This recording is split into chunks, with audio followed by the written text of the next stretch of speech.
ভার্সিটির সামনে দাঁড়িয়ে আছে, ভাবছি ভেতরে যাব কি যাব না, কারণ ভার্সিটিটা অনেক বড়। এর আগে আমি এত বড় স্কুলে কখনো পড়াশোনা করিনি। তাছাড়াও আজকে আমার প্রথম দিন ভার্সিটিতে। দেখলেই বোঝা যায় এখানে সকল বড় লোকদের ছেলেমেয়েরা পড়াশোনা করে, আর আমি তো খুবই সামান্য ঘরের একটা ছেলে। আর দাঁড়িয়ে না থেকে সাহস করে ভার্সিটি গেট দিয়ে ভেতরে প্রবেশ করলাম। চারপাশে অনেক ছাত্রছাত্রী আছে, সবাই যে যার কাজে ব্যস্ত। আমি এগুলো দেখছিলাম আর হাঁটছিলাম। তখনই কয়েকটা ছেলে মিলে আমাকে ডাক দিল। আমি একটু ভয় পেয়ে গেলাম, কারণ এরা তো আমাকে চেনে না, তাহলে আমাকে এভাবে ডাকছে কেন? আমি ভয়ে ভয়ে ছেলেগুলোর সামনে গেলাম। ছেলেগুলোর সাথে কয়েকটা মেয়েও ছিল। ওই, তোকে সেই কখন থেকে ডাকতেছি, কানে শুনিস না নাকি? আমি কিছু না বলে চুপ করে দাঁড়িয়ে রইলাম। ভার্সিটিতে নতুন নাকি? জি। আমার এই কথাটা শোনার পরই সবাই একসাথে হেসে উঠল। আমি কিছু বুঝলাম না, শুধু চুপচাপ দাঁড়িয়ে রইলাম। মামা, নতুন মুরগি পেয়ে গেছি, চল আজকে একে দিয়ে শুরু করি। আমি কিছুই বুঝতে পারছিলাম না, তাই আর দাঁড়িয়ে না থেকে বললাম, ভাইয়া আমি যাই, আমার ক্লাসের জন্য দেরি হয়ে যাচ্ছে। আমি ওখান থেকে চলে যেতে লাগলাম। তখনই একটা ছেলে আমার হাত ধরে বলল, আরে আরে, কই যাস এত তাড়াতাড়ি? তোর আজকে এখান থেকে কোথাও যাওয়া হচ্ছে না। কিন্তু কেন ভাইয়া? কারণ আমরা এই ভার্সিটির সব থেকে সিনিয়র ব্যাচ। আমরা যেটা বলি এই ভার্সিটিতে সেটাই হয়। প্লিজ ভাইয়া, আমাকে যেতে দিন। তোকে যেতে দিতে পারি, তবে একটা শর্তে। কি শর্ত? তুই যদি এখন সকলের সামনে প্রপোজ করতে পারিস তাহলে তোকে যেতে দিতে পারি।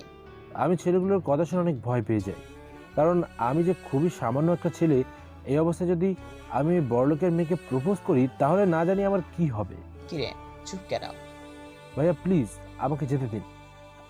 আমি ভদ্র একটা ছেলে, আমাকে দিয়ে প্লিজ এসব কাজ করাবেন না। শালা খ্যাত কোথাকার। আমি মাথা নিচু করে চুপচাপ দাঁড়িয়ে রইলাম, কারণ এর আগে এই খ্যাত শব্দটা অনেকবার শুনেছি। আগের কলেজের সবাই আমাকে খ্যাত বলেই ডাকতো। কিরে, দাঁড়িয়ে আছিস কেন? যদি পারিস তো যা, না হলে সামনে থেকে সর, এখানে দাঁড়িয়ে থাক। ভাইয়া প্লিজ, তাছাড়া আমি প্রপোজ করতে পারি না। ছেলেগুলো কিছু সময় ভেবে বলল, তুই যেহেতু ভদ্র একটা ছেলে তাহলে তোকে একটা ছাড় দেওয়া যাক। তুই মেয়েটাকে গিয়ে শুধু বলবি যে আই লাভ ইউ, ব্যাস, এতটুকু বললেই হবে। আর এটা বলার পরে আর আমাদের কাছে আসার দরকার নেই, তুই সোজা তোর ক্লাসে চলে যাবি।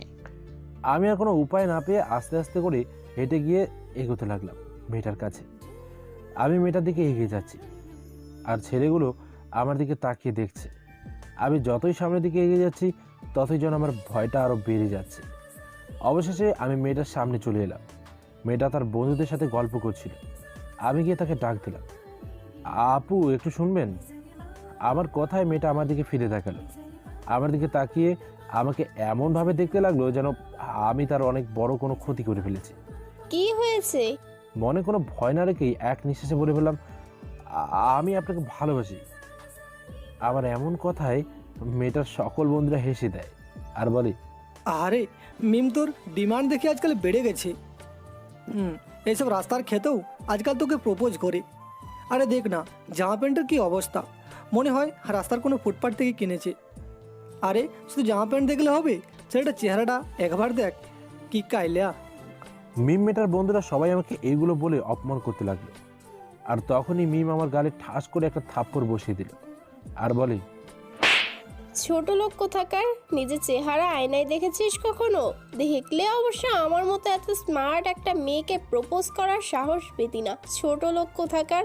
এই চল সবাই, এর সাথে কথা বলে ভার্সিটিতে আমার মান সম্মান বলে কিছুই থাকবে না।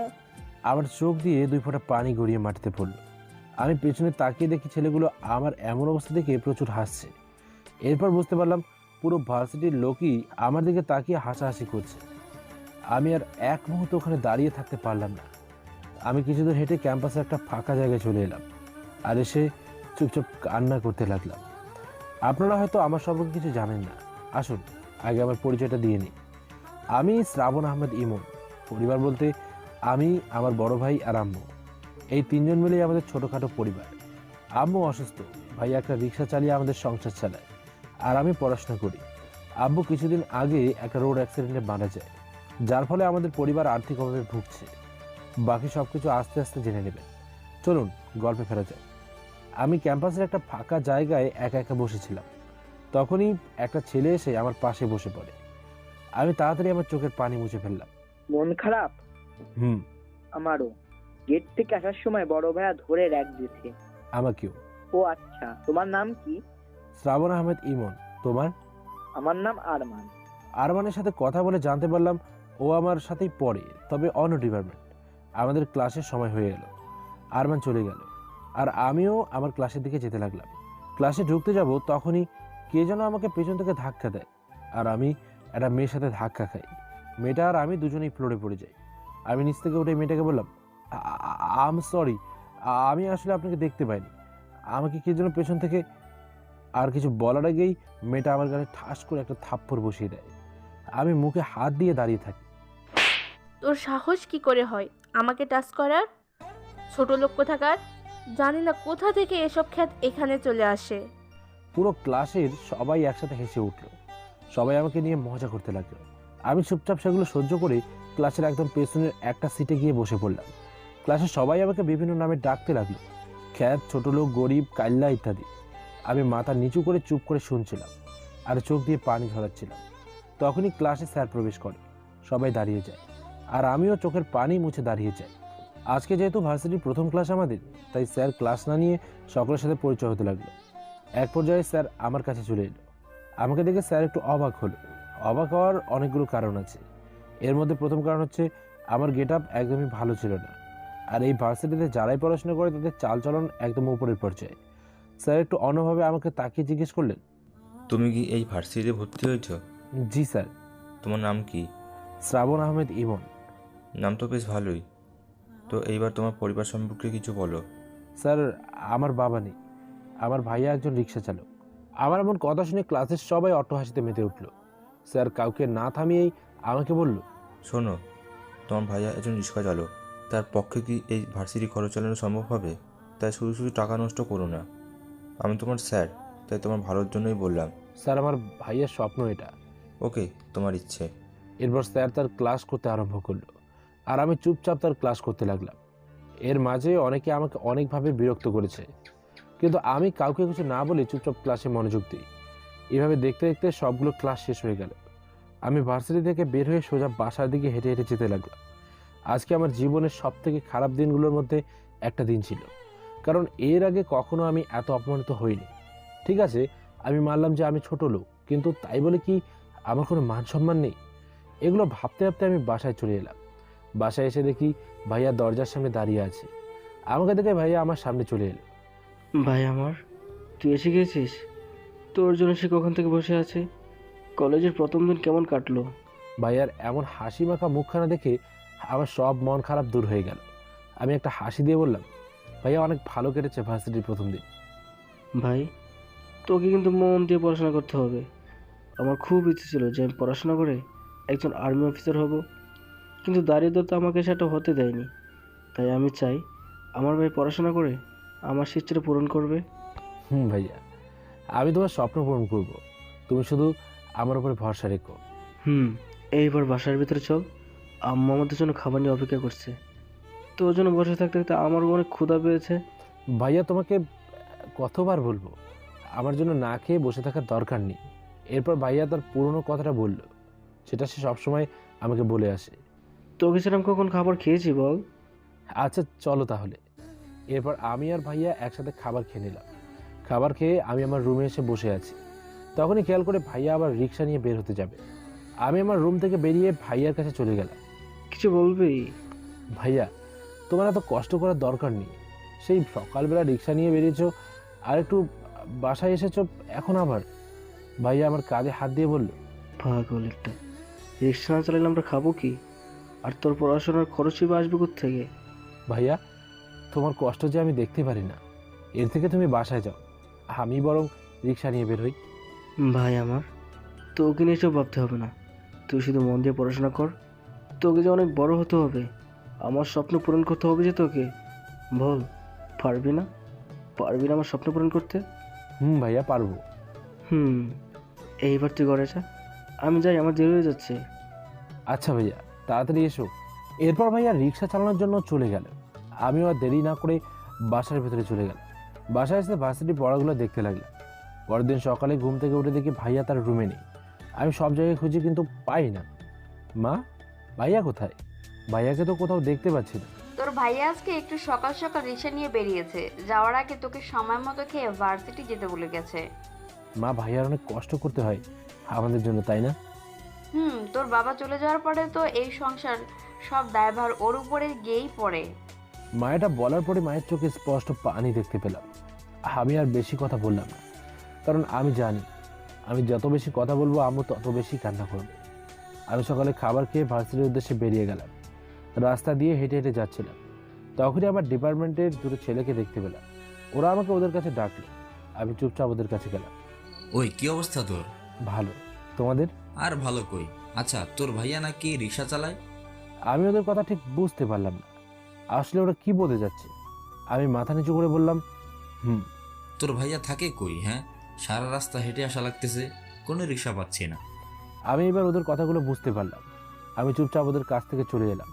ভার্সিটির গেটের সামনে এসে চুপচাপ মাথা নিচু করে আসতে লাগলাম। আজকেও সিনিয়র ছেলেগুলো আমাকে তাদের কাছে ডাক দিল। আমি ভয়ে ভয়ে ওদের কাছে গেলাম। জি ভাইয়া, বলুন।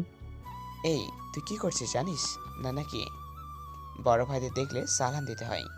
সরি ভাইয়া, ভুল হয়ে গেছে, আর এরকম হবে না। যা এবার। এরপর আমি চুপচাপ চলে এলাম। আমি এখানে পড়াশোনা করতে এসেছি, তাই যত বেশি এদের থেকে আমাকে দূরে থাকতে হবে। আমি এগুলো ভাবতে ভাবতে একটা ফাঁকা জায়গায় বসে পড়লাম। আমি এখানে বসে আশেপাশে দেখতে লাগলাম। সবাই কত ফিটফাট হয়ে ভার্সিটিতে আসে, দেখলেই বোঝা যায় এরা অনেক বড় ঘরের ছেলেমেয়েরা। এদের সাথে কখনোই আমার চায় না। আমি শুধু ভাইয়ার কারণে এখানে ভর্তি হয়েছি। ক্লাসের সময় হয়ে এলো, তাই আমি আর দেরি না করে বসে থেকে দাঁড়িয়ে গেলাম আর সোজা ক্লাসে চলে গেলাম। আগের দিনের মতো আজকেও আমি পেছনের সিটে এসে বসে পড়লাম। এর মাঝে অনেকে আমাকে নিয়ে অনেক বাজে মন্তব্য করেছে, কিন্তু আমি মুখ বুঝে চুপচাপ শুনতে লাগলাম সব কিছু। স্যার এসে ক্লাস করাতে আরম্ভ করলো। স্টুডেন্ট, আজকে আমি তোমাদের সাথে প্রেজেন্টেশন সফটওয়্যার অথরিটি নিয়ে আলোচনা করব। মনে রেখো, এটা কিন্তু তোমাদের বইয়ের মূল বিষয়। জি স্যার। প্রেজেন্টেশন কাকে বলে এটাকে বলতে পারবে? ক্লাসের সবাই চুপচাপ বসে আছে। এই ক্লাসের সবথেকে ভালো স্টুডেন্ট মালিহা, সেও চুপ করে আছে, অর্থাৎ কেউ এই প্রশ্নের উত্তর জানে না। তখনই আমি আমার হাত তুললাম। ক্লাসের সবাই একসাথে হেসে দিল। স্যারও আমাকে হাত তুলতে দেখে অনেকটা অবাক হলো, কারণ যে ছেলে দেখতে পুরো খ্যাতের মতো, ক্লাসের একদম শেষ সিটে তার জায়গা, সে কি করে এই প্রশ্নের উত্তর পাবে? তাছাড়াও সেখানে ক্লাসের টপ স্টুডেন্টরা হার মেনে নিয়েছে, সেখানে এই ছেলে কি করে এর উত্তর দিতে পারবে? সবাই মনে মনে এগুলো ভাবতে লাগলো আর হাসতে লাগলো। আচ্ছা, তাহলে তুমি দাঁড়িয়ে বলো।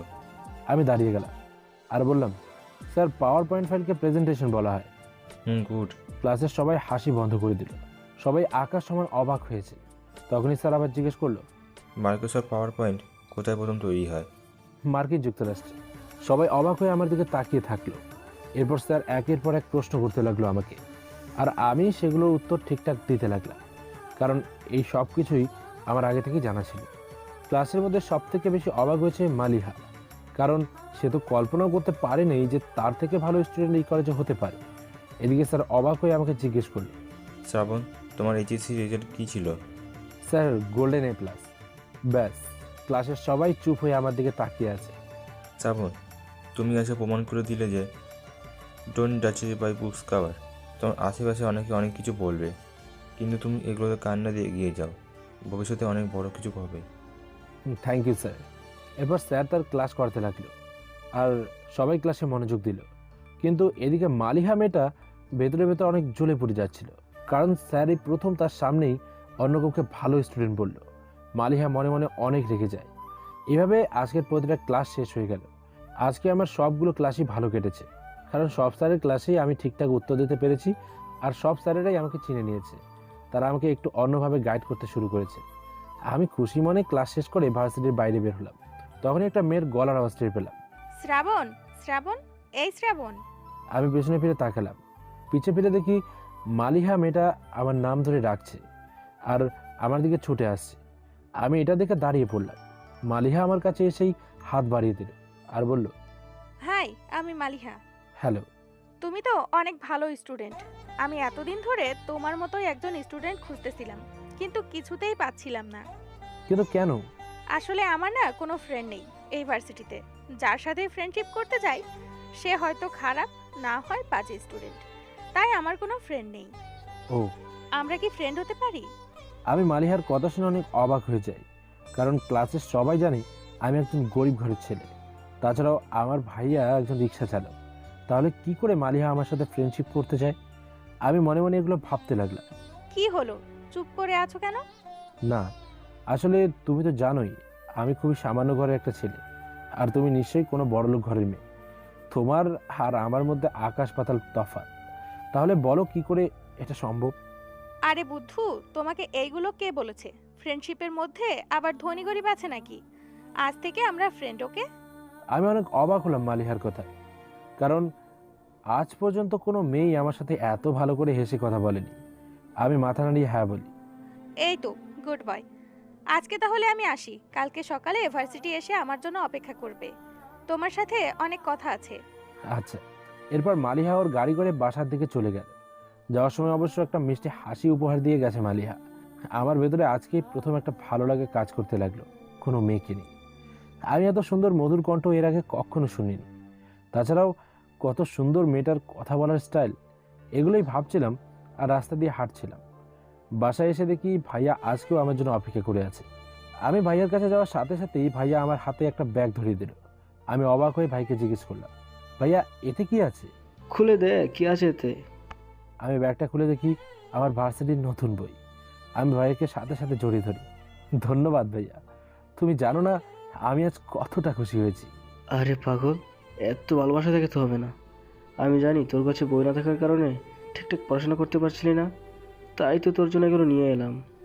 ভাইয়া, কিন্তু তুমি কেন শুধু শুধু এতগুলো টাকা নষ্ট করলে? থাপ্পড় দেবো একটা। তুই পড়াশোনা কর, বড় হতে হবে। আর এগুলো তার একমাত্র চাবিকাঠি। আচ্ছা ভাইয়া, চলো খাবার খেয়ে নিই, প্রচুর ক্ষুধা লেগেছে। এরপর আমি আর ভাইয়া একসাথে খাবার খেয়ে নিলাম। রোজকার মতো করে ভাইয়া রিক্সা চালাতে গেল, আর আমি বাড়ি কিছু কাজ করে পড়তে লাগলাম। পরদিন সকালবেলা আমি একটু তাড়াতাড়ি রেডি হয়ে ভার্সিটির উদ্দেশ্যে রওনা দিলাম। কারণটা হয়তো মালিহা। আর কেনই বা মালিহার জন্য আমি এমনটা করছি সেটা আমি নিজেও জানি না। ভার্সিটির গেটের সামনে এসে দাঁড়িয়ে অপেক্ষা করছিলাম। তখনই কয়েকটা ছেলে আমার সামনে এসে দাঁড়ালো। আমি ছেলেগুলোকে দেখে বুঝতে পারলাম এরা আমারই ক্লাসমেট। কি রে খ্যাতের বাচ্চা খ্যাত, এখানে দাঁড়িয়ে আছিস কেন? এমনিতেই। তুই এইচএসসিতে এত ভালো রেজাল্ট করলি কিভাবে? আর কালকে ক্লাসে এত বকবক করছিলি কেন? পড়াশোনা করেছি তাই রেজাল্ট ভালো হয়েছে। ওহ বাহ, তাই নাকি? আর আমরা বুঝি পড়াশোনা করি না? জানিস আমরা কোন লেভেলের স্টুডেন্ট? আমাদের ডিপার্টমেন্টের সব থেকে ভালো স্টুডেন্ট আমরা, বুঝেছিস? আর কালকে যে তোকে স্যার একটু বেশিই বলে ফেলেছে, এটাতে আবার ভাব নিস না যেন। তুই তো ক্লাসের সব থেকে ভালো স্টুডেন্ট। এটা বলেই ওরা সবাই আবার জোরে জোরে হাসছিল। সেটা তো এক্সামের পরে দেখা যাবে কে ভালো স্টুডেন্ট আর কে খারাপ স্টুডেন্ট। ওই তুই আমাদের চ্যালেঞ্জ করছিস? না, আমি কেন চ্যালেঞ্জ করতে যাব? যা, আমরাই তোকে চ্যালেঞ্জ করলাম। তুই এক্সামে আমাদের থেকে ভালো নাম্বার কখনোই পাবি না। তোকে চ্যালেঞ্জ করে গেলাম। এই বলে ছেলেগুলো সব চলে গেল, আর আমি মালিহার জন্য অপেক্ষা করতে লাগলাম। অবশেষে মালিহা এলো। আমি মালিহাকে দেখেই অবাক হয়ে গেলাম। আজকে কত সুন্দর লাগছে ওকে। আমি অপলকভাবে ওর দিকে তাকিয়ে আছি। কি শ্রাবণ, এইভাবে কি দেখো? মালিহার কথায় আমি অনেক লজ্জা পেয়ে যাই, তাই স্বাভাবিক হয়ে বলি, না না কিছু না, চলো আমরা ক্যাম্পাসের ভেতরে যাই। এরপর আমি আর মালিহা ক্যাম্পাসের ভেতরে এসে বসলাম। তখন মালিহাই আমাকে বলল, আচ্ছা শ্রাবণ, তোমার কি কোনো গার্লফ্রেন্ড আছে? মালিহার কথায় আমি অনেক অবাক হয়ে যাই। আমি হেসে বলি, গরিব ছেলেদের কোনো গার্লফ্রেন্ড থাকে না। এটা সম্পূর্ণ তোমার ভুল ধারণা। বন্ধুত্বে যেমন ধনী গরিব ম্যাটার করে না, ঠিক তেমনই ভালোবাসার ক্ষেত্রেও ঠিক এমনটা। আমি এমন করে কোনোদিনও ভাবিনি, আর আমাকে কেউ এমনভাবে বুঝিয়েও বলেনি। তাই আমি অপলক দৃষ্টিতে মালিহার দিকে তাকিয়ে ওর কথাগুলো শুনছিলাম। মালিহা আমাকে যেন একটা মায়ে আবদ্ধ করে ফেলেছে। আচ্ছা, তোমার বয়ফ্রেন্ডের নাম কি? মালিহা আমার কথায় অনেক জোরে হেসে দিল আর বলল, আমার কোনো বয়ফ্রেন্ড নেই। আসলে পড়ালেখার কারণে সুযোগ হয়ে ওঠে নাই। ভালো, অনেক গল্প হয়েছে, চলো ক্লাসে যাই, সময় হয়ে গেছে। চলো। এরপর আমি আর মালিহা দুজনে ক্লাসের ভেতরে চলে গেলাম। ক্লাসে গিয়ে আজকে আমি মালিহার পাশে বসলাম। কালকের মতো আজকেও আমি স্যারের প্রশ্নের সঠিক উত্তর দিয়েছি। এতে স্যারেরা খুশি হলেও মনে মনে অনেকে অখুশি ছিল, যাদের মধ্যে মালিহা অন্যতম। মালিহা উপর থেকে আমার সাথে হাসি মুখে কথা বলেও সে মনে মনে একদম জ্বলে পড়ে যাচ্ছিল। মালিহা অনেক ভাবতে লাগে যে কি করে আমাকে পড়াশোনা থেকে দূরে রাখা যায়। অবশেষে সে একটা বুদ্ধি পেয়ে গেল। ক্লাস শেষে আমি দেখতে পেলাম মালিহা সিটে বসে কি যেন ভাবছে আর হাসছে। আমি মালিহাকে বললাম, মালিহা, সব ক্লাস শেষ হয়ে গেছে, সবাই বাসাও চলে গেছে, চলো আমরাও যাই। ও হ্যাঁ চলো, তবে তার আগে তোমার মোবাইল নাম্বারটা দাও আমাকে। আমার মোবাইল নাম্বার? কিন্তু কেন? আরে আমরা ফ্রেন্ড না, আর একজন ফ্রেন্ডের কাছে আরেকজন ফ্রেন্ডের নাম্বার থাকবে না? এটা আবার কেমন কথা? আমি আসলে সেটা বলতে চাইনি। এরপর আমি মালিহাকে আমার নাম্বার দিয়ে দিলাম এবং ভার্সিটি থেকে বেরিয়ে এলাম। আচ্ছা শ্রাবণ, আজকে আমি যাই, বাসায় গিয়ে তোমাকে ফোন করতেছি। আচ্ছা। মালিহা গাড়িতে করে চলে গেল আর আমি প্রতিদিনের মতো হাঁটতে হাঁটতে বাসায় চলে এলাম। বাসায় এসে আমি আর ভাইয়া রোজকার মতো খাবার খেয়ে নিলাম। ভাইয়ার কষ্ট আমি আর দেখতে পারি না, তবে কিছু করতেও পারি না, কারণ ভাইয়া যে আমাকে দিয়ে তার একটা স্বপ্ন পূরণ করতে চায়, আর সেই স্বপ্ন পূরণের লক্ষ্যেই আমি এত বড় ভার্সিটিতে ভর্তি হয়েছি। নিজেই রুমে বসে মন খারাপ করে সেগুলো ভাবছিলাম। তখনই আমার ফোনে একটা কল এলো। আসলে আমার ফোনে তেমন কোনো কল আসে না। আজকে হঠাৎ এই সময় কোথা থেকে কল এলো আমার জানা নেই। ফোনটা হাতে নিয়ে দেখি অচেনা নাম্বার। আমি কিছু না ভেবে রিসিভ করলাম। হ্যালো, আসসালামু আলাইকুম। ওয়ালাইকুম আসসালাম। ফোনটা রিসিভ করার পর বুঝলাম এটা একটা মেয়ে কণ্ঠ, তবে কণ্ঠটা অনেক মিষ্টি। জি, কে বলছেন? আমাকে চিনতে পারলে না? আমি মালিহা। এইবার আমার মনে পড়ে গেল যে মালিহা ভার্সিটিতে বসে আমার নাম্বার নিয়েছিল। ওহ মালিহা, তুমি? হ্যাঁ বলো, কি বলবে? কেন, কিছু বলার থাকলে কি ফোন দিতে হবে নাকি? এছাড়া ফোন দেওয়া যাবে না? আরে না, আমি তো এমনিতেই বললাম। আচ্ছা বাদ দিলাম, এবার বলো কি করতেছো? রুমে বসে আছি, তুমি? আমিও রুমে বসে আছি, তবে একজনের কথা ভাবতেছি বসে বসে। কার কথা ভাবছো? একটা অচেনা অজানা ছেলের কথা, যাকে দেখার সাথে সাথেই আমার বুকের ভিতরে কেমন কেমন জানি করে। কে তোমার প্রেমিক? অনেকটা সেই রকম। নাম কি তার? এখন বলা যাবে না, তবে সময় মতো ঠিকই বলবো। আচ্ছা, তোমার ইচ্ছে। মালিহার মুখে অন্য একটা ছেলের কথা শুনে মনটা কেমন যেন খারাপ হয়ে গেল। কি হলো, এমন করে কথা বলতেছো কেন? এমনিতেই। আরে বোকা, আমি তো মজা করতেছিলাম, আর আমি তো তোমার কথাই ভাবতেছিলাম, আর এই কারণেই তো আমি তোমাকে ফোন দিলাম। মালিহা এই কথাটা বলেই ফোনটা কেটে দিল। আমি তো প্রচুর অবাক হয়ে গেলাম, আর আমি ভাবতে লাগলাম যে মালিহা আমার কথা ভাবছে কেন, কিন্তু কোনো উত্তর খুঁজে পেলাম না। এভাবে বেশ কয়েকটা দিন কেটে গেল। ভার্সিটির সবাই আমাকে নিয়ে মজা করলেও মালিহা আমাকে নিয়ে একটুও মজা করে না, আর বরং সকলের হাত থেকে আমাকে বাঁচিয়ে নিয়ে যায়। এই কয়দিন আমাদের মাঝে খুব ভালো একটা সম্পর্ক তৈরি হয়ে গেছে, যেটাকে আমরা বেস্ট ফ্রেন্ড নাম দিতে পারি। আমি সকালবেলা ভার্সিটির ক্যাম্পাসে বসেছিলাম, বসে বসে একটা বই পড়ছিলাম। তখনই মালিহার আগমন ঘটল। মালিহা আমার পাশে বসে বলল, শ্রাবণ, তুমি কি সারাদিন এই বই নিয়েই পড়ে থাকো নাকি? যখন দেখি তখনই এই বই তোমার হাতে থাকে কেন? আমি বইটা আমার পাশে রেখে দিয়ে বললাম, তো কি আর করব? কেন, আমার সাথে বসে বসে গল্প করবে? আর গল্প করতে হবে না, ক্লাসের সময় হয়ে গেছে, চলো। চলো। এরপর আমি আর মালিহা ক্লাসে চলে গেলাম। ক্লাসে এসে স্যার একটা নোটিশ দিল, যেটা শুনে সবাই অনেক চিন্তিত হয়ে গেল, কারণ আর মাত্র 2 দিন পর নাকি একটা এক্সাম আছে। তাই সকলকে ভালো করে প্রিপারেশন নিতে বলে গেল। এটা বলে স্যার ক্লাসের বাইরে চলে গেল। আমি আর মালিহা আমাদের সিটে বসে গল্প করছিলাম। তখনই সেই দিনের সেই ছেলেগুলো আমার কাছে এলো। এই খ্যাত, এইদিকে দেখ। দেখতে দেখতে তো 4 মাস হয়ে গেল, আর 2 দিন পর একটা এক্সাম আছে। এবার দেখা যাবে কে কত ভালো স্টুডেন্ট। এখানে এলাম তোকে জাস্ট চ্যালেঞ্জের কথাটা মনে করিয়ে দিতে। রেডি থাকিস। আমি চুপ করে দাঁড়িয়ে রইলাম। এরপর ছেলেগুলো আমার কাছ থেকে চলে গেল, আর মালিহা আমাকে জিজ্ঞেস করলো যে ব্যাপারটা কি। আমি মালিহাকে সবটা খুলে বললাম। মালিহা আমার কথা শুনে বলল, ওরা ভালো স্টুডেন্ট, তবে তোমার সাথে পারবে না, আর আমি বোধ হয় এইবার প্রথমবারের মতো ক্লাসে সেকেন্ড হব। মন দিয়ে পড়াশোনা করলে তুমিও সবার থেকে ভালো রেজাল্ট করবে। সেটা দেখাই যাবে। চলো ক্লাসে যাই, ক্লাসের সময় হয়ে গেছে। চলো। এরপর আমি আর মালিহা ক্লাসে চলে গেলাম। রোজকার মতো আজকেও ক্লাসে ঢোকার সময় আমাকে সবাই বাজে কথা বলে, কিন্তু আমি মুখ বুজে সেগুলো সহ্য করিনি। স্যার ক্লাসে এলেন এবং পরীক্ষার কথা সবাইকে জানিয়ে দিয়ে গেল। ক্লাস শেষ করে আমি সোজা বাসায় চলে গেলাম। বাসায় এসে বই পড়া শুরু করে দিই, কারণ আমাকে সবার থেকে ভালো রেজাল্ট করতেই হবে।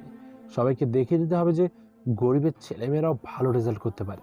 কিরে, আজকে ভার্সিটি থেকে এসে বই পড়তে বসলি যে? আসলে ভাইয়া, আর 2 দিন পরে ভার্সিটিতে একটা পরীক্ষা আছে, তাই ভালো করে বই পড়ছি। ও, তাহলে তুই মন দিয়ে লেখাপড়া কর, আমি একটু বাইরে থেকে ঘুরে আসি। এরপর ভাইয়া রিক্সা চালিয়ে চলে গেল, আর আমি খুব মনোযোগ দিয়ে বই পড়তে লাগি। এইভাবেই পরীক্ষার আগে 2 দিন কেটে গেল। আজকে আমার পরীক্ষা। আমি আর মালিহা হলের সামনে দাঁড়িয়ে আছি। মালিহা অন্য আরেক রুমে। মালিহা যাওয়ার আগে আমাকে বলল, বেস্ট অফ লাক। আর হ্যাঁ, এক্সাম শেষ করে আমার জন্য গেটের সামনে অপেক্ষা করো। আচ্ছা। এক্সাম হলে গিয়ে প্রশ্ন পাওয়ার পরে আমি অনেক খুশি হই, কারণ প্রশ্ন আমার কমনই পড়েছে। ভালো করে সুন্দর করে গুছিয়ে পরীক্ষা দিয়ে বের হলাম। বাইরে বেরিয়ে দেখি সব স্টুডেন্ট ব্যস্ত, যে যার প্রশ্ন নিয়ে ঘোরাঘুরি করছে। আমি ভার্সিটি থেকে বাইরে বের হয়ে মালিহার জন্য অপেক্ষা করতে লাগলাম।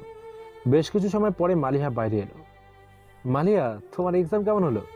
অনেক ভালো। এত সুন্দরভাবে সব প্রশ্নের উত্তর আমি এর আগে কখনো দেই নাই। দেখেছো, আমি বলেছিলাম না, মন দিয়ে পড়লে সব পারা যায়। এইবার আমার সাথে চলো, আজকে আমি তোমাকে একটা ট্রিট দিব। না না, এর কোনো দরকার নেই। শুধু শুধু টাকা নষ্ট করতে হবে না। মালিহা কিছু না বলে আমার হাত ধরে একটা দামি রেস্টুরেন্টে নিয়ে যায়। আমি চুপচাপ মালিহার কাণ্ড দেখতে লাগলাম। অবশেষে মালিহার জোড়াজোড়িতে খাবারগুলো খেয়ে নিলাম। কিন্তু মালিহা যখন খাবারের বিল দিতে গেল, তখন খাবারের বিল দেখে আমি প্রচুর অবাক। এই সামান্য খাবারের জন্য এতগুলো টাকা! এই খাবারের টাকা দিয়ে আমাদের সংসার খুব ভালো করেই চলে যাবে। কি হলো, এমন হাঁ করে তাকিয়ে কি দেখো? চলো বাইরে যাই। এত টাকা বিল হয়েছে? আরে তোমাকে এটা না দেখলেও হবে, তুমি আমার সাথে চলো। না, আজকে আর কোথাও যাব না, বাসায় যেতে হবে। কালকে আবার একটা পরীক্ষা আছে। আচ্ছা, তাহলে তুমি যাও আর আমিও বাসায় যাই। এটা বলে মালিহা ওর গাড়িতে করে বসে চলে গেল, আর আমিও হেঁটে বাসায় যেতে লাগলাম। দেখতে দেখতে আমাদের সবগুলো পরীক্ষা শেষ হয়ে গেল। আমার সবগুলো পরীক্ষায় অনেক ভালো হয়েছে, তাই রেজাল্ট নিয়ে কোনো প্যারা নেই। ভার্সিটির ক্যাম্পাসে আমি একলা একলা বসে আছি।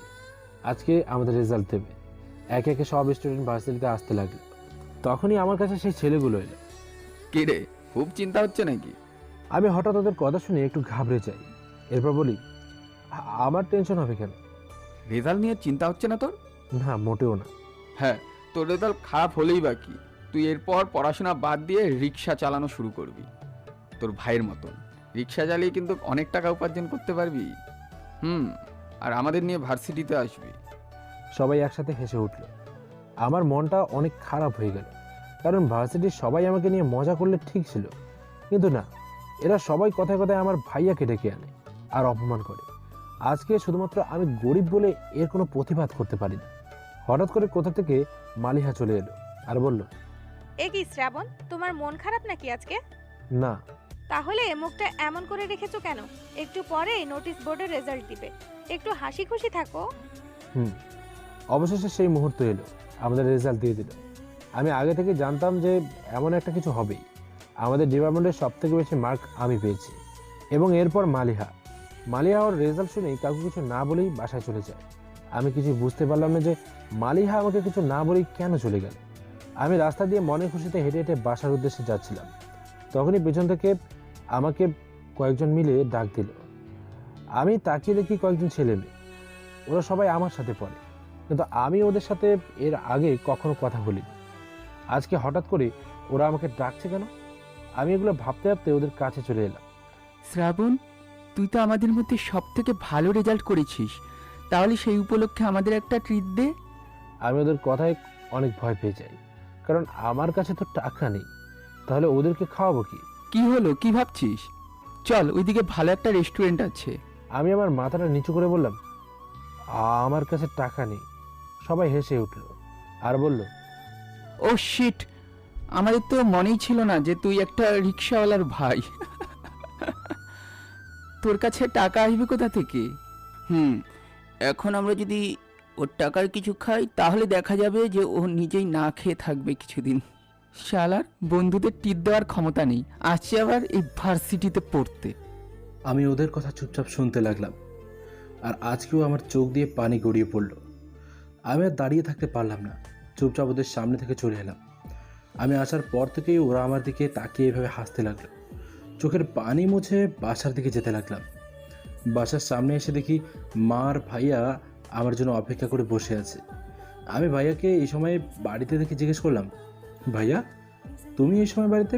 তোমার শরীর খারাপ করেছে নাকি? ধুর বোকা, আমার শরীর খারাপ করবে কেন? আজকে না তো রেজাল্ট দেবে, তার জন্য বাসা থেকে গেছি আজকে। এইবার তোর রেজাল্টটা বল। ভাইয়া, পুরো ভার্সিটির ভেতরে আমার রেজাল্ট সব থেকে ভালো হয়েছে। আমি সব থেকে বেশি নম্বর পেয়েছি। আমার এই কথা শুনে ভাইয়া আর আম্মু দুজনে অনেক খুশি হয়। এর আগে ভাইয়া আর মাকে আমি এতটা খুশি কখনোই দেখিনি। ভাই আমার, আমি জানি তুই পারবি। তুই শুধু মন দিয়ে পড়াশোনা কর, আর তোকে আমাকে নিয়ে মাকে নিয়ে কোনো চিন্তা করতে হবে না। আমি ঠিকই আমাদের সব কিছু ব্যবস্থা করতে পারবো। তোর এইসব বিষয়ে একটু চিন্তা করার দরকার নেই। তোর ভাইয়া একদম ঠিক বলেছে, তুই শুধু মন দিয়ে পড়াশোনা কর। বাবা তোকে যে জীবনে অনেক বড় হতে হবে। মা, তোমরা আমার পাশে থাকলে আমি সব কিছু জয় করতে পারবো। আমি জানি তো। অনেক হয়েছে কথা। এইবার আমার বাইকে খাবার খেতে দাও। সে কখন গেছে ভার্সিটিতে, আর এখন এলো। এরপর আমি, ভাইয়া, মা তিনজনে মিলেই খাবার খেতে চলে গেলাম। সন্ধ্যার সময় রাস্তার পাশে একা একা বসে আছি। এত ভালো রেজাল্ট হওয়া সত্ত্বেও আমার মনটা ভীষণ খারাপ। কারণ এর আগে মালিহা আমাকে রোজ 3-4 বার ফোন করে আমার সাথে কথা বলতো। এটা যেন আমার একটা অভ্যেস হয়ে গেছে। কিন্তু আজকে ভার্সিটি থেকে আসার পর থেকে মালিহা আমাকে একবারও কল দেয়নি। তাই মনটা ভীষণ খারাপ হয়ে আছে। আমি আমার পকেট থেকে মোবাইলটা বের করে মালিহার নাম্বারে কল করলাম, কিন্তু ফোনটা সুইচ অফ। ও হয়তো ওর রেজাল্ট নিয়ে অখুশি, তাই হয়তো এমন করছে। কিন্তু মালিহার কণ্ঠ শুনতে না পারলে যে আমার অবস্থা অনেক খারাপ হয়ে যায়। আমি স্পষ্ট বুঝতে পেরে গেলাম যে আমি মনে মনে মালিহাকে ভালোবেসে ফেলেছি। আমি জানি এটা কোনোদিনও সম্ভব নয়, তবুও মালিহাকে আজীবন এভাবে লুকিয়ে লুকিয়ে ভালোবেসে যাব। আমি আর রাস্তার পাশে বসে না থেকে বাসায় চলে যাই। বাসায় গিয়ে কোনোভাবেই পড়াশোনায় মন বসাতে পারি না। মাথার ভেতরে শুধু মালিহা আর মালিহা। পরের দিন সকাল সকাল ভার্সিটি চলে আসি। ভার্সিটি এসে সব জায়গাতে মালিহাকে খুঁজতে লাগি, কিন্তু কোথাও পাই না। মন খারাপ করে বাসায় চলে যাই। এভাবে প্রায় 1 সপ্তাহ কেটে যায়, কিন্তু আমি মালিহার কোনো খোঁজ খবর পাই না। প্রতিদিনের মতো আজকেও একটু তাড়াতাড়ি বাসা থেকে বের হই। রাস্তা দিয়ে হাঁটতে হাঁটতে ভার্সিটির সামনে চলে এলাম। ভার্সিটির সামনে এসে মালিহার গাড়ি দেখতে পেলাম, তাই আর দেরি না করে দৌড়ে ভার্সিটির ভেতরে চলে গেলাম। ভার্সিটির ভেতরে গিয়ে দেখি মালিহা এক ফাঁকা জায়গায় বসে আছে। আমি ছুটে মালিহার সামনে চলে যাই। মালিহা, তুমি এতদিন কই ছিলে? আমি তোমাকে কতবার ফোন দিয়েছি জানো? সব জায়গায় তোমাকে খুঁজেছি, কিন্তু কোথাও পাইনি। আমি দাঁড়িয়ে মালিহাকে এতগুলো প্রশ্ন একসাথে করে ফেললাম। মালিহা কিছু না বলে বস থেকে উঠেই আমাকে জড়িয়ে ধরে। আমি প্রচুর অবাক হই। আমিও মালিহাকে অনেকদিন দেখি না, যার কারণে আমি ওকে কিছু বলতে পারি না, শুধু চুপচাপ দাঁড়িয়ে থাকি। আমার মনের ভেতরেও একটা ভালো লাগা কাজ করে। এইভাবে কত সময় মালিহা আমাকে জড়িয়ে ধরে রেখেছে আমার সেটা জানা নেই। হঠাৎ করে মালিহা আমাকে বলে উঠল, শ্রাবণ, আমি তোমাকে ভালোবাসি, অনেক ভালোবাসি। এই 1 সপ্তাহ আমি বুঝেছি যে তোমাকে ছেড়ে থাকা কতটা কষ্টকর। প্রথমে আমি মালিহার মুখে এই কথাগুলো শুনে অনেক খুশি হই, কিন্তু পরক্ষণে আমার মনে পড়ে যায় যে আমি খুবই সামান্য ঘরের একটা ছেলে, আর মালিহা অনেক বড় ঘরের একটা মেয়ে। মালিহা আর আমার এই সম্পর্ক কেউ কোনোদিনও মেনে নেবে না। তাই আমি সাথে সাথে মালিহাকে আমার কাছ থেকে সরিয়ে দিলাম।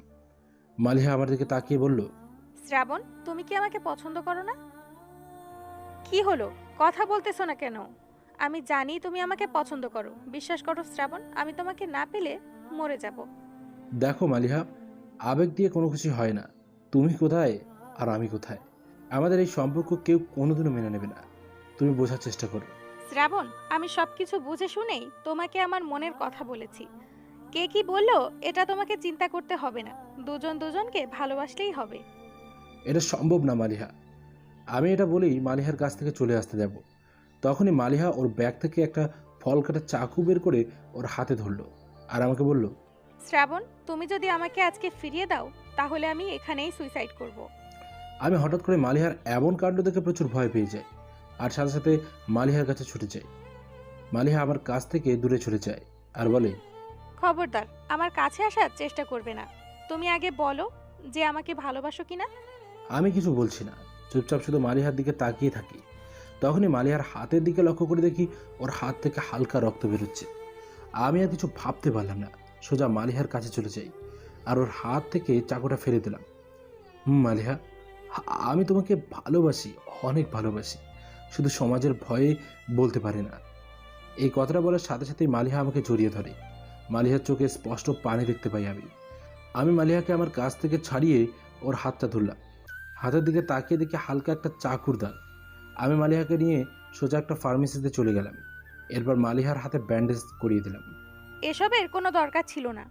তুমি কেন এরকম পাগলামি করতে গেলে? যদি তোমার কিছু হয়ে যেত? তোমার ভালোবাসার কাছে আমার এই পাগলামি কিছু না। আমি তোমাকে পেয়ে গেছি, আর জীবনে আমার কিছু চাই না। জানো, তোমাকে এই কয়দিন দেখতে না পেয়ে আমার কি অবস্থা হয়েছিল? আমি জানি তো, আর এর জন্যই তো আজকে তোমাকে আমার মনের কথা বলে দিলাম। আমি জানতাম তুমি কোনোদিন আমার কাছে তোমার মনের কথা বলবে না, আর এই কারণেই তো আমি একটা মেয়ে হয়েও তোমার কাছে ভালোবাসার কথা বলেছি। তুমি তো দেখছি সব কিছুই বোঝো। অনেক হয়েছে, এবার ভার্সিটিতে চলো, ক্লাসের সময় হয়ে গেছে। মালিহা আমাকে ছেড়ে রাস্তায় দাঁড়িয়ে পড়লো আর বলল, এই তুমি এমন কেন? আজকেই আমাদের প্রেম হলো আর আজকেই ক্লাসের কথা বলতেছো? মানে বুঝো না?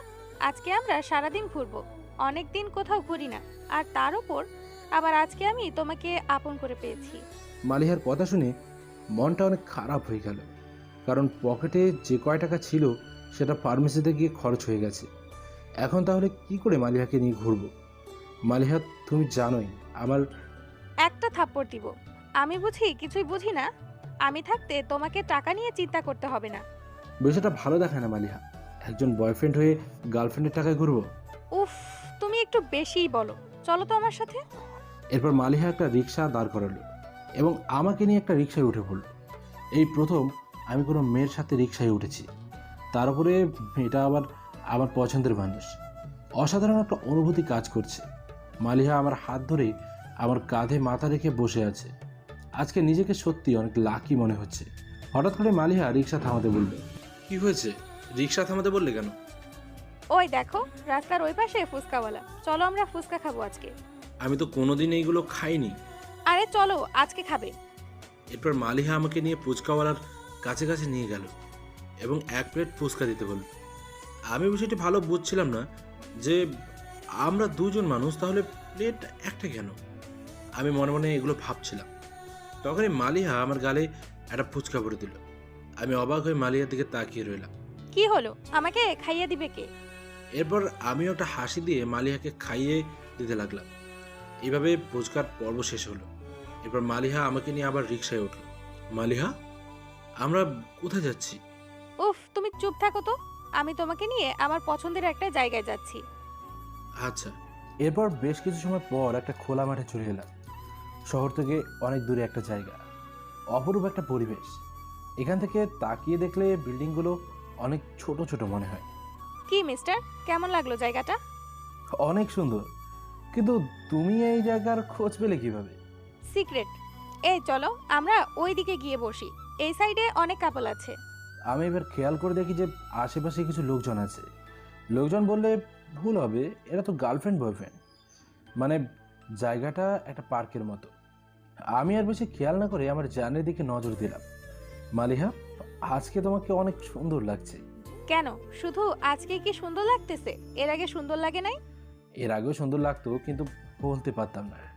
আর আজ থেকে তো আমার সেই অধিকারটা আছে। বাহ, কি লজ্জা পাচ্ছে। মালিহা, তুমি আমাকে একটা কথা দেবে? বলো কি কথা? আমি না তোমায় আমার নিজের থেকেও বেশি ভালোবাসি। তুমি যদি কোনোদিন আমাকে ছেড়ে চলে যাও তাহলে কিন্তু আমি জীবিত থেকে মারা যাব। এরপর মালিহা আমার হাত ধরে বলল, আমিও তোমাকে আমার নিজের থেকেও বেশি ভালোবাসি। কথা দিলাম তোমাকে ছেড়ে আমি কোনো দিনও যাব না। এরপর মালিহা আমার কাঁধে মাথা রেখে কথা বলতে লাগলো।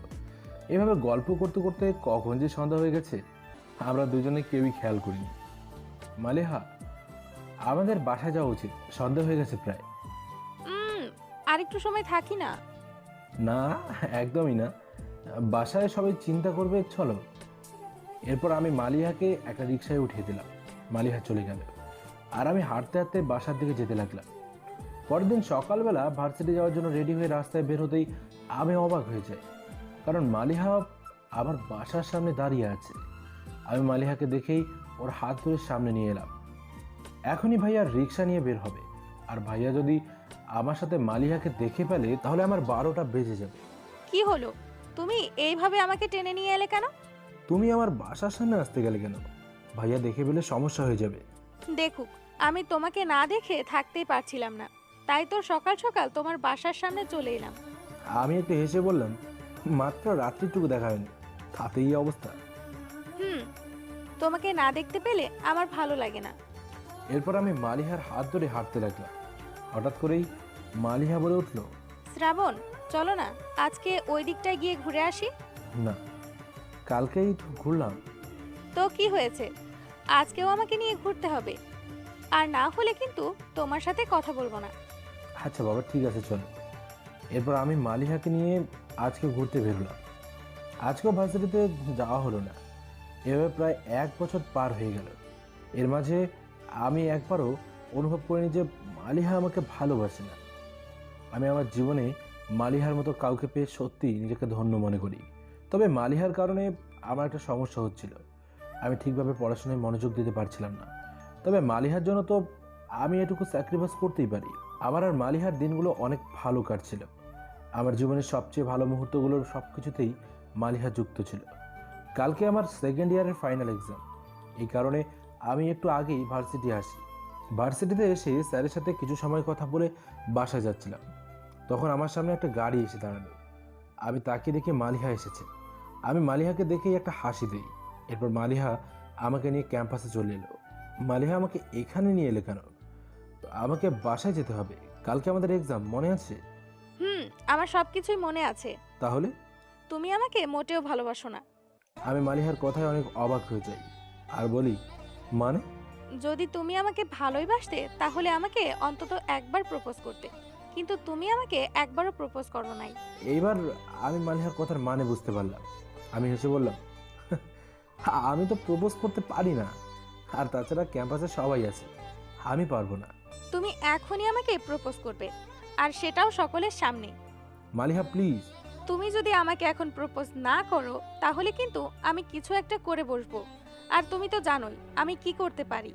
আমি আর কোনো রাস্তা না পেয়ে মালিহার কথায় রাজি হলাম। হঠাৎ করে মালিহা জোরে জোরে বলে উঠল, হে গাইস, সবাই এইদিকে দেখো, শ্রাবণ আমাকে প্রপোজ করতে চলেছে। মালিহার কথায় ক্যাম্পাসের সবাই আমার আর মালিহার দিকে তাকালো। আমি অনেক লজ্জায় পড়ে গেলাম। তারপরেও মালিহার কথা ভেবে আমি হাঁটু গেড়ে মালিহার সামনে বসে পড়লাম আর বললাম, মালিহা, আমি যেদিন প্রথম তোমাকে দেখি সেদিনই তোমার চোখের মায়ায় পড়ে যাই, কিন্তু ভয়ে কোনোদিনও বলতে পারিনি। তোমার প্রতি এটা আমার ভালো লাগা বা সাময়িক কোনো আকাঙ্ক্ষা না, আমি তোমাকে আমার মন থেকে ফিল করি, ভালোবাসি মালিহা। আমি তোমাকে অনেক ভালোবাসি। তুমি কি আমাকে তোমার ভালোবাসার অধিকার দেবে? আমি এরপর উঠে দাঁড়ালাম। মালিহার দিকে তাকিয়ে দেখি মালিহা আমার দিকে তাকিয়ে আছে আর হাসছে। কিন্তু হঠাৎ করেই মালিহা আমার গালে ঠাস করে একটা থাপ্পড় বসিয়ে দিল। আমি মালিহার এমন কাণ্ড দেখে অনেক অবাক হয়ে যাই আর গালে হাত দিয়ে অবাকভাবে মালিহার দিকে তাকিয়ে থাকি। ক্যাম্পাসের সবাই আমাকে দেখে হাসাহাসি করছে।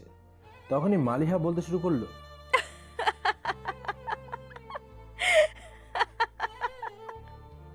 তোর কথা শুনে প্রচুর হাসি পাচ্ছে আমার। তুই কি ভেবেছিলি আমি এই যে তোর সাথে এতদিন যে প্রেমের নাটক করে আসতেছি সব সত্যি? এটা সম্পূর্ণ আমার নাটক ছিল। মালিহার কথা শুনে আমি অবাকের চরম পর্যায়ে চলে যাই। আমার মুখ দিয়ে যেন কোনো কথাই বের হচ্ছিল না। তারপরেও আমি অনেক কষ্টে মালিহাকে বলি, মালিহা, তুমি শুধু একবার বলো এগুলো সব তোমার নাটক। তুমি একবার বলো যে তুমি আমার সাথে ফান করছো। এই, তুই নিজেকে কি মনে করিস? নিজেকে আয়নায় দেখেছিস কখনো? কোথায় তুই আর কোথায় আমি? আমার বাবা এই শহরের একজন বড় বিজনেসম্যান, আর তুই? তোর তো বাবাও নেই, শুনেছি তোর ভাই নাকি রিক্সা চালায়। তাহলে তুই কি করে ভাবলি যে আমি তোর মতো একটা ছেলেকে ভালোবাসতে পারি? মালিহার কথাগুলো শুনে আমার চোখ দিয়ে নোনা পানি গড়িয়ে পড়ে। আমি চুপচাপ মালিহার সামনে দাঁড়িয়ে আছি আর সবাই আমাকে নিয়ে হাসাহাসি করছিল, কিন্তু সেই দিকে আমার কোনো খেয়াল নেই। আমি শুধু মালিহার কথাগুলো শুনছিলাম। তোর থেকে 1000 গুণ ভালো ছেলে আমার পিছে শত শত লাইন দিয়ে ঘুরে, কিন্তু আমি কাউকেই পাত্তা দেই না। তাহলে তুই কি করে ভাবলি যে আমি তোর মতো একটা গরিব খ্যাত ছেলেকে আমার বয়ফ্রেন্ড বানাবো?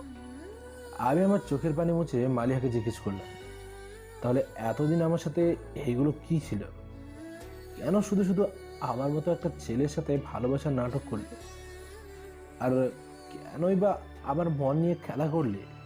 মালিহা আমার কাছে এসে আমার কানের কাছে মুখ দিয়ে এনে বলতে শুরু করলো, যাতে ক্যাম্পাসের বাকি কেউ এর কথা শুনতে না পায়। শোন তাহলে, এই ভার্সিটিতে আজ পর্যন্ত আমার থেকে ভালো রেজাল্ট কেউ করতে পারে নাই, কিন্তু কোথা থেকে তোর মতো একটা খ্যাত এসে আমার সবকিছু নষ্ট করে দেয়। তাই আমি সিদ্ধান্ত নেই যে তোর সাথে ভালোবাসার নাটক করে তোকে পড়ালেখা থেকে বাইরে রাখবো, আর আমি সফলও হয়ে যাই। তুই ধীরে ধীরে আমার প্রেমে এতটাই মগ্ন হয়ে যাস যে সব সময় আমার পিছেই পড়ে থাকতি, পড়ালেখায় তেমন মনোযোগ দিতে পারতি না। আর কালকে তো আমাদের ফাইনাল এক্সাম, তাই আজকে তোকে এত বড় একটা শক দিলাম যাতে তোর রেজাল্ট খারাপ হয়। এরপর মালিহা আমার কাছ থেকে দূরে সরে গেল। এইবার আমার কাছে সবটা ক্লিয়ার হয়ে গেল। আমি মালিহাকে বললাম, মালিহা, তুমি আজকে সকলের সামনে আমাকে এইভাবে অপমান না করলেও পারতে। আর তুমি আমার জীবনের প্রথম ভালোবাসা ছিলে, কিন্তু তুমি এটা যোগ্য ছিলে না। একদিন আমার কথা মনে পড়বে, সেদিন তুমি বুঝবে কাকে তুমি হারিয়ে ফেলেছো। এই খ্যাতের বাচ্চা খ্যাত, আমার চোখের সামনে থেকে বিদায় হয়ে যেত, আমার তোর চেহারা দেখলেই বমি পাচ্ছে। এরপর আমি আর ক্যাম্পাসে দাঁড়িয়ে থাকতে পারলাম না, কান্না করতে করতে ক্যাম্পাস থেকে বেরিয়ে এলাম। আমি কম বেশি অনেক অপমানিত হয়েছি সকলের কাছে, কিন্তু আজকের অপমানটা একটু বেশি ছিল, তাই নিজের চোখের পানি আটকে রাখতে পারিনি। কান্না করতে করতে বাসায় চলে যাই। বাসার সামনে এসে আম্মু আর ভাইয়ার কথা মনে পড়ে যায়। আমি তাদের কথা ভেবে চোখের পানি মুছে দেই। এরপর আমার রুমে গিয়ে দরজা বন্ধ করে কান্না করতে লাগি। বিকালের দিকে হঠাৎ ভাইয়া আমার রুমের সামনে আসে। আমি চোখের পানি মুছে রুমের দরজা খুলে দিই। ভাইয়া আমাকে দেখে জিজ্ঞেস করে, ভাই কি হয়েছে তোর? তোর চোখগুলো এমন লাল হয়েছে কেন? কিছু না ভাইয়া। ভাই কি হয়েছে আমাকে খুলে বল। আমি আর নিজেকে কন্ট্রোল করে রাখতে পারি না, ভাইয়াকে জড়িয়ে ধরে সব সত্যিটা বলে দিই। ভাইয়া আমার আর মালিহার কথা শুনে আমাকে বলে, শোন, সবার আগে তুই একটা ছেলে, আর ছেলে মানুষদের কান্না করতে নেই। আর তুই সামান্য একটা কারণে এত ভেঙে পড়ছিস কেন? সব মেয়েরা সমান না, বুঝলি? কিছু কিছু মেয়েরা মালিহার মতো হয়, যারা ছেলেদের মনে খেলা করতে পছন্দ করে। তুই যদি এত সামান্য একটা ব্যাপারে ভেঙে পড়িস, তাহলে তুই আর্মি অফিসার হবি কীভাবে? আমি ভাইয়ার কথা শুনে চোখের পানি মুছে ভাইয়ের দিকে তাকিয়ে থাকি। তখনই ভাইয়া আবার বলে ওঠে, ভাই কালকে তোর পরীক্ষা, আর কালকে যদি তোর পরীক্ষা খারাপ হয় তাহলে তোর বেইমান মেয়েটা জিতে যাবে, আর তুই যাবি হেরে। তাই মন খারাপ না করে বাকি সময়টা বই পড়, দেখবি সব ঠিক হয়ে গেছে। ভাইয়া। আর হ্যাঁ, তোর চোখে যখনই পানি আসবে বা কান্না পাবে, তখনই বাবা মার কথা মনে করবি, দেখবি তুই সব কিছু বলে গিয়েছিস। ভাইয়া আমাকে অনেকভাবে বোঝাতে লাগে, আর ভাইয়া তার কাজে সক্ষম হয়। এরপর ভাইয়ার কথা অনুযায়ী পড়ায় মনোযোগ দিলাম। আমাকে যে করে হোক এই স্বল্প সময়ে প্রমাণ করতেই হবে যে আমি হেরে যাওয়ার জন্য এখানে আসিনি। দেখতে দেখতে আজকের দিনটা কেটে যায়। আমি আমার সবটুকু দিয়ে বই পড়ার চেষ্টা করি।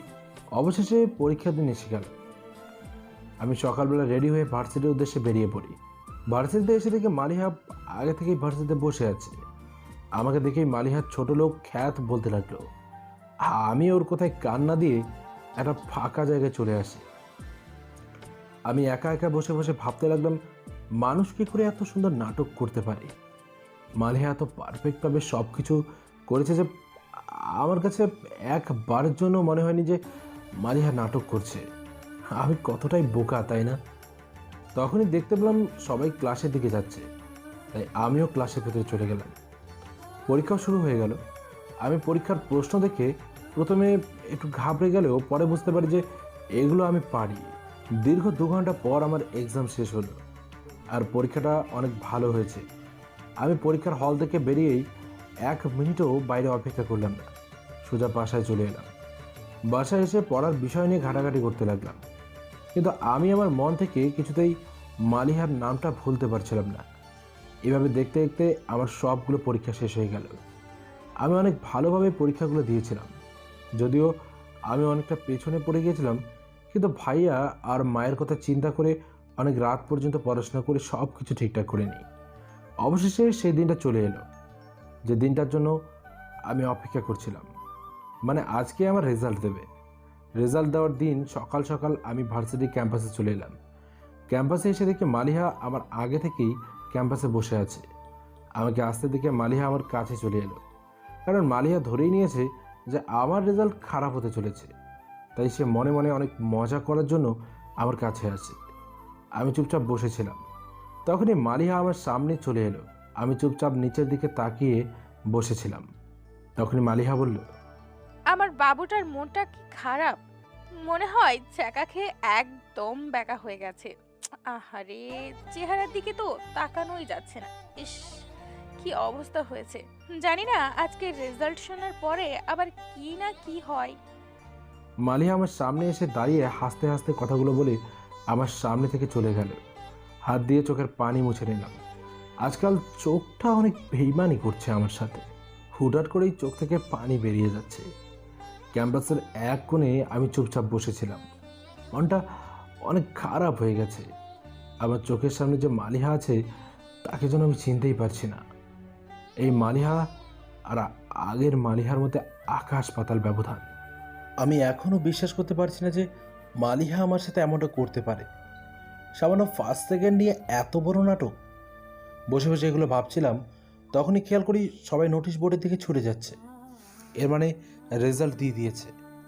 আমি বেশ কিছু সময় আমার জায়গায় বসে রইলাম, কারণ এত ভিড়ের মধ্যে যেতে কার ভালো লাগে। কিছুটা ভিড় কমলে আমি নোটিশ বোর্ডের দিকে যেতে লাগলাম। তখনই খেয়াল করি মালিহা আমার দিকে কেমন করে যেন তাকিয়ে আছে, আর ওর সাথে সেই ছেলে দুটোও আছে যারা আমার থেকে ভালো রেজাল্ট করার চ্যালেঞ্জ করেছিল। আমি ওদিকে খেয়াল না করেই নোটিশ বোর্ডের কাছে যাই। এরপর রেজাল্ট দেখে আমি অনেক খুশি হয়ে যাই, কারণ আমি প্রতিবারের মতো এইবারেও সবার থেকে বেশি নম্বর পেয়েছি। আমি এইবার একটু কনফিউশনের মধ্যে ছিলাম, কারণ ঠিকঠাকভাবে পড়াশোনা করতে পারিনি। তারপরেও আলহামদুলিল্লাহ সবার থেকে ভালো হয়েছে। আমি হাসতে হাসতে ভার্সিটির বাইরের দিকে যেতে লাগলাম। মালিহার দিকে তাকিয়ে দেখি মেয়েটা আমার দিকে কেমন করে তাকিয়ে আছে। হয়তো ভাবছে আমি কি দিয়ে তৈরি। এক্সামের আগে যার লাইফে এত বড় একটা দুর্ঘটনা ঘটে যায়, সে কি করে এত ভালো রেজাল্ট করতে পারে। আমি ভার্সিটি থেকে রাস্তায় বের হওয়ার সাথে সাথেই ভাইয়া রিক্সা নিয়ে চলে আসে। আমি ভাইয়াকে দেখে অনেক খুশি হয়ে যাই। ভাই, তোর রেজাল্ট কেমন হয়েছে? এখানে বসে বলবো না, বাসায় গিয়ে তারপরে বলবো। আমাকে টেনশন দিস না তো, বল না। আমি ভাইয়াকে কিছু না বলে ভাইয়ার হাত ধরে রিক্সা থেকে নামলাম। এরপর আমি ভাইয়ার জায়গায় বসে পড়লাম। ভাইয়া রিক্সার পেছনে উঠে পড়ো, আজকে আমি তোমাকে রিক্সা চালিয়ে বাসায় নিয়ে যাব। শ্রাবণ, এটা তোর ভার্সিটির সামনে, তোর বন্ধু বান্ধবগুলো কি মনে করবে? এর থেকে তুই বস, আমি তোকে চালিয়ে নিয়ে বাসায় যাচ্ছি। ভাইয়া, তাতে আমার কিছু যায় আসে না। তুমি সারাদিন আমার জন্য কষ্ট করে টাকা ইনকাম করো, আর সেটাও এই রিক্সা দিয়ে। আমি রিক্সা চালালে ছোট হয়ে যাব না, বরং তারাই ছোট হবে যারা আমাকে বাজে কথা বলবে। আমি গর্ব করে বলতে পারি আমার ভাই একজন রিক্সা চালক।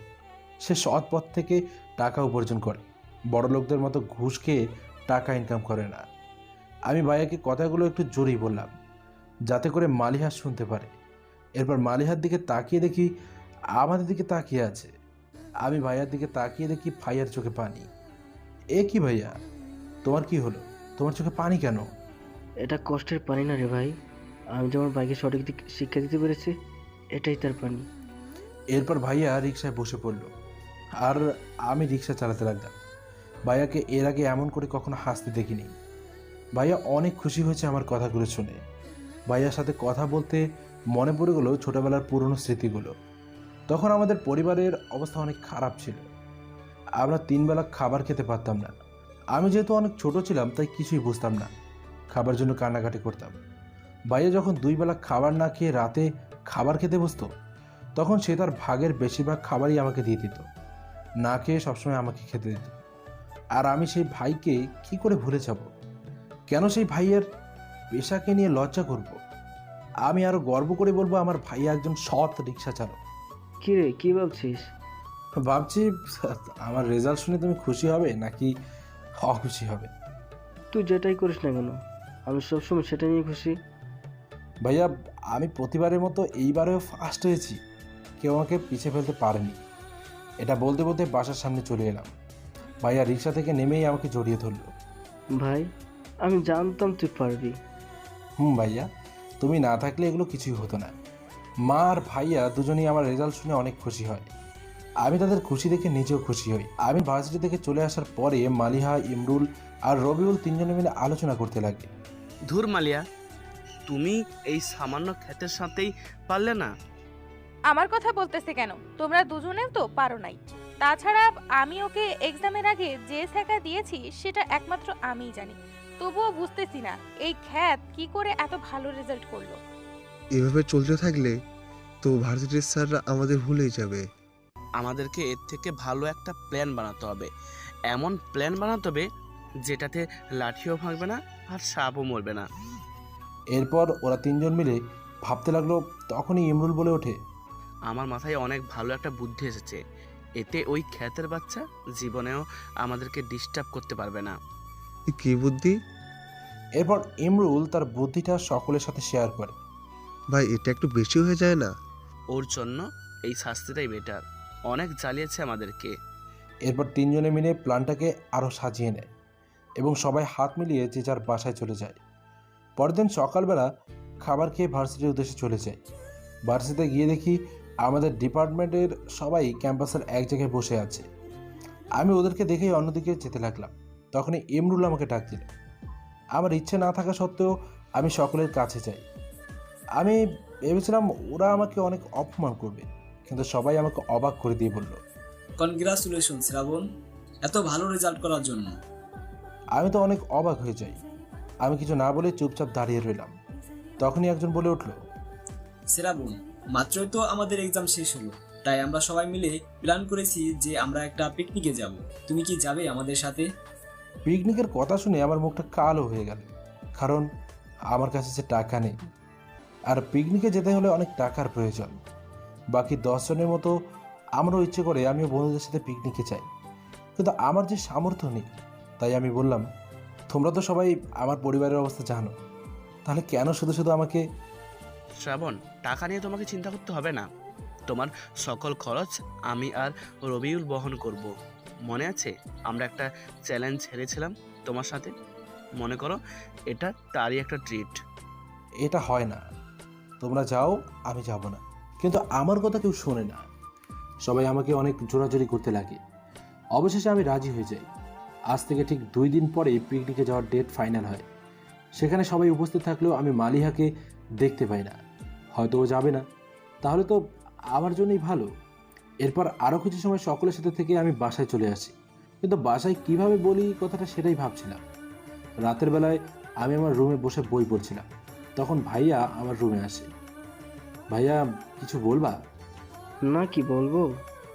আমি তো তোর বই পড়ে দেখতে এলাম। এইভাবে কিছু সময় থাকার পর আমি ভাইয়াকে বললাম, ভাইয়া, আমার একটা কথা বলার ছিল তোমাকে। বল। ভাইয়া, আমাদের ভার্সিটি থেকে না সবাই পিকনিক করতে শহরের বাইরে যাবে। আমি ওদের সাথে যেতে চাই। আমার এই কথাটা শুনে ভাইয়ার মন খারাপ হয়ে যায়। ভাইয়া চুপ করে থাকে। ভাইয়া, তোমাকে টাকা নিয়ে চিন্তা করতে হবে না, এটার সম্পূর্ণ খরচ কলেজ কর্তৃপক্ষের। তুমি শুধু আমাকে যাওয়ার অনুমতি দাও। এই প্রথম তুই কোথাও ঘুরতে যাওয়ার কথা বললি আমার কাছে। এখন সেখানে যদি 1000 টাকাও লাগতো, সেটাও আমি যেভাবে হোক জোগাড় করতাম। আমি কি কখনো তোকে কোনো কিছুতে বাধা দিয়েছি? আর যেটা ভালো সেটাই করবি তুই। এই যে তুই অত বড় হয়ে গেছিস, কোনো কিছু করার আগে আমার কাছে জিজ্ঞেস করিস, এতে আমি খুশি। আমার আর কিচ্ছু চাই না। ধন্যবাদ ভাইয়া, তুমি আমার বেস্ট ভাইয়া। পাগল একটা। এরপর ভাইয়া একটা হাসি দিয়ে আমার রুম থেকে বেরিয়ে গেল, আর আমি খুশিতে বই পড়তে লাগলাম। এইভাবে দেখতে দেখতে সেই দিন চলে এলো। আজকে আমরা পিকনিকের জন্য সিলেটে যাব। আমি এর আগে কখনো নিজের শহরের থেকে বাইরে যাইনি, তাই অনেক খুশি খুশি লাগছিল আমাকে। আমার আগেই সবাই বাসে উঠে পড়েছে। আমার আসতে একটু লেট হয়ে যায়, কিন্তু বাসে উঠেই আমি অবাক হয়ে যাই, কারণ বাসের ভেতরে মালিহা আছে। শুধু তাই নয়, বাসের ভেতরে শুধু একটা সিট ফাঁকা ছিল, আর সেটাও মালিহার পাশে। আমি কোনো উপায় না পেয়ে মালিহার পাশের সিটে গিয়ে বসে পড়লাম। এখন আর মালিহাকে দেখলে বুক ধরফর করে না। আগে মালিহাকে দেখলে আমার হার্টবিট বেড়ে যেত, মনের ভিতর একটা ভালো লাগা কাজ করতো, কিন্তু এখন ওকে দেখলে শুধু গালি দিতে ইচ্ছে করে। আমি মনে মনে এগুলো ভাবছিলাম, তখনই বাস চলতে শুরু করলো। কিরে দেবদাস, কি ভাবতেছিস একা একা? মালিহার কথায় আমার ভাবনার ছেদ ঘটে, কিন্তু মালিহার কথার কোনো উত্তর আমি দিই না, কারণ মালিহার সাথে কথা বলতে আমার মোটেও ভালো লাগে না। আরে কথা বলে রাখ, বলা তো চাই না, আর হয়তো আমার সাথে কথাই বলতে পারলি না। এইবার আমি আর চুপ করে থাকলাম না। প্লিজ আমাকে মাফ করবেন। আপনাদের মতো বড় লোকের মেয়েদের সাথে কথা বলার যোগ্যতা এখনো আমার হয়ে ওঠেনি। শুধু শুধু আমার সাথে কথা বলে নিজেকে ছোট করবেন না। অনেক কথা বলা শিখে গেছিস দেখি। আজকে না আমি তোর সাথে বাজে ব্যবহার করব না, কারণ তোর জন্য আমার খুব মায়া লাগতেছে। বেচারা। মালিহা আমার গাল টেনে কথাটা বলল। আমি এক ঝটকায় মালিহার হাত সরিয়ে দিলাম আর বললাম, আমার গালে হাত দিয়ে নিজের হাত নোংরা করবেন না। মালিহা কিছু না বলে আমার দিকে তাকিয়ে থাকে। আমার একটা বদ অভ্যাস আছে, বাসে উঠলেই আমার ঘুম পায়। এইবারও তাই হলো। আমি বাসে সিটে বসেই ঘুমিয়ে গেলাম। মালিহা তার নিজের সিটে বসে বাইরের পরিবেশ দেখছিল। তখন সে খেয়াল করে তার কাঁধে কে যেন মাথা রেখেছে। মালিহা তাকিয়ে দেখে আমি। মালিহা প্রথমে ভাবে আমাকে সে সরিয়ে দেবে। তখনই আমার ঘুমন্ত চেহারাটা দেখে মালিহার কেমন একটা ফিলিংস হলো। সে আমার দিকে তাকিয়ে মাথায় হাত বুলিয়ে দিতে লাগলো। তখনই মালিহার মনে হলো, এবার কি আমি সত্যি সত্যি এই খ্যাতটার প্রেমে পড়ে গেলাম নাকি? তা না হলে এইভাবে ওর মাথা বুলিয়ে দিচ্ছে কেন? কি হচ্ছে আমার সাথে? মালিহা নিজের মনের সাথে নিজেই প্রশ্ন করে। কারো হাতের স্পর্শে আমার ঘুমটা ভেঙে গেল। আমি চোখ মেলে নিজেকে মালিহার কাঁধে আবিষ্কার করি। সাথে সাথে আমি মালিহার কাঁধ থেকে আমার মাথা সরিয়ে নিই। নিজের প্রতি রাগ হচ্ছিল। তখনই দেখি সবাই বাস থেকে নিচে নামছিল। আমিও আর এক মুহূর্ত দেরি করলাম না, বাস থেকে নেমে গেলাম। এরপর আমরা সবাই মিলে একটা ভালো দেখে পিকনিক প্লটে চলে গেলাম। আশেপাশে অনেক লোকজন আছে, তারা হয়তো আমাদের মতো সেখানে পিকনিক করতে এসেছে। আমাদের সাথে রান্না প্লাস কাজ করার লোকজন আগে থেকেই ছিল। মানে আমরা সাথে করে বাবুর্চি নিয়ে এসেছি, তাই আর কারো কোনো কাজ করতে হলো না। এখানে কেউ আর দেরি করলো না, যে যার মতো করে ঘুরতে বের হয়ে গেল। আসলে জায়গাটা অনেক সুন্দর। আশেপাশে তাকালেই বড় বড় পাহাড় দেখা যাচ্ছে। আশেপাশে হয়তো বড় ঝর্ণাও আছে, পানির আওয়াজ আসছে কানে। সবাই একে একে চলে গেল, শুধু আমি একাই রয়ে গেলাম। কারণ আমার যে তেমন কোনো ক্লোজ বন্ধু নেই, শুধুমাত্র একজন ছিল। সরি, কেউ ছিল না। সে তো আমার সাথে জাস্ট নাটক করেছে। একটা মানুষ এতটা বোকা কি করে হয় আমার জানা নেই। আমি এগুলো ভাবছিলাম আর আফসোস ভরা হাসি দিচ্ছিলাম। সবাই যেহেতু চলে গেছে তাই আমিও আর দাঁড়িয়ে থাকলাম না, হাঁটতে শুরু করলাম সামনের দিকে।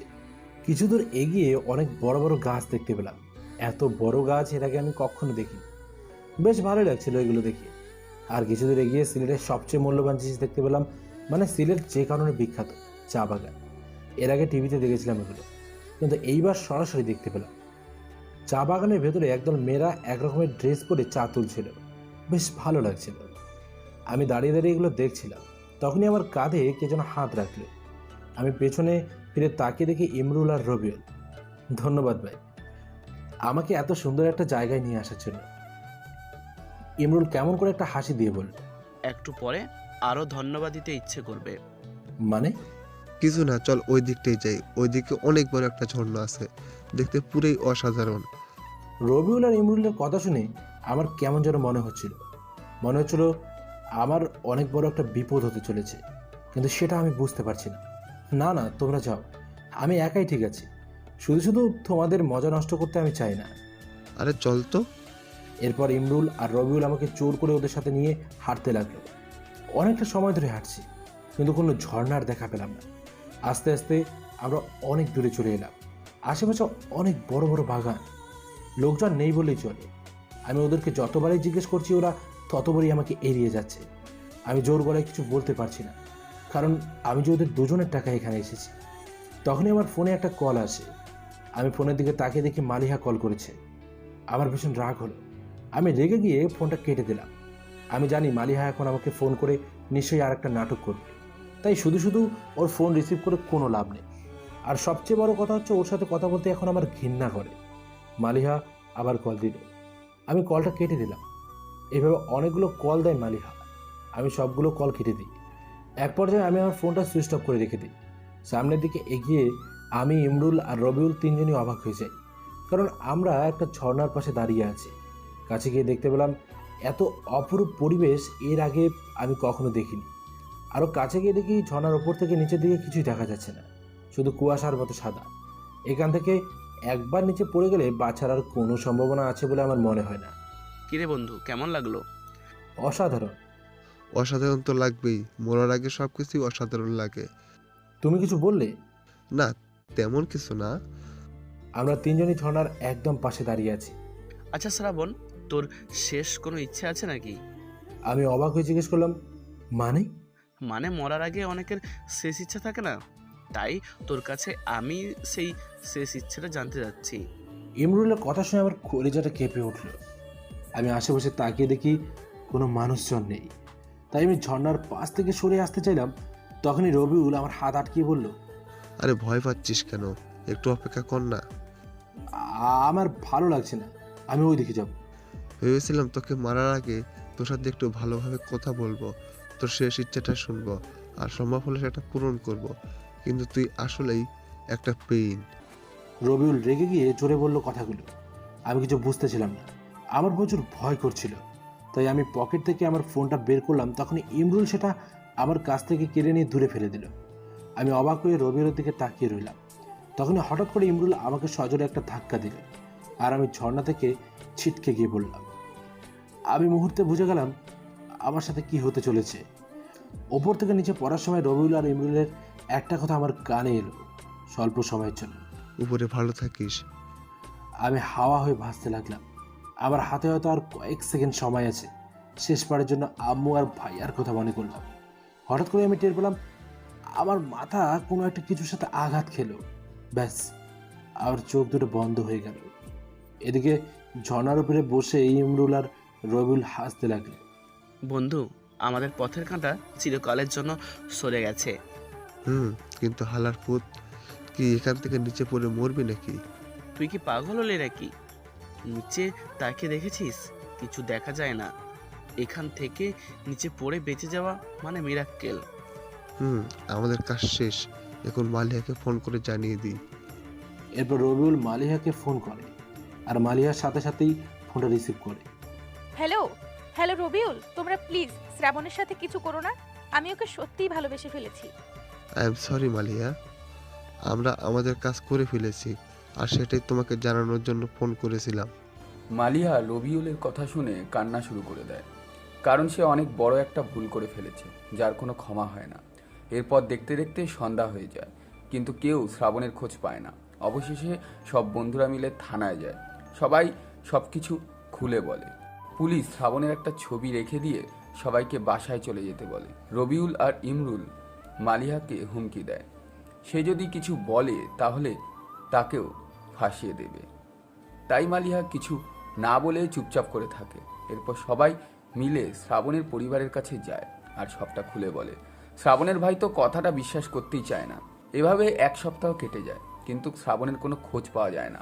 অবশেষে সবাই এটাই মেনে নেয় যে শ্রাবণ পাহাড়ের খাদে পড়ে মারা গিয়েছে। মালিয়া সবকিছু জেনেও চুপ থাকে, নিজেকে ঘরের মধ্যে বন্দি করে ফেলে।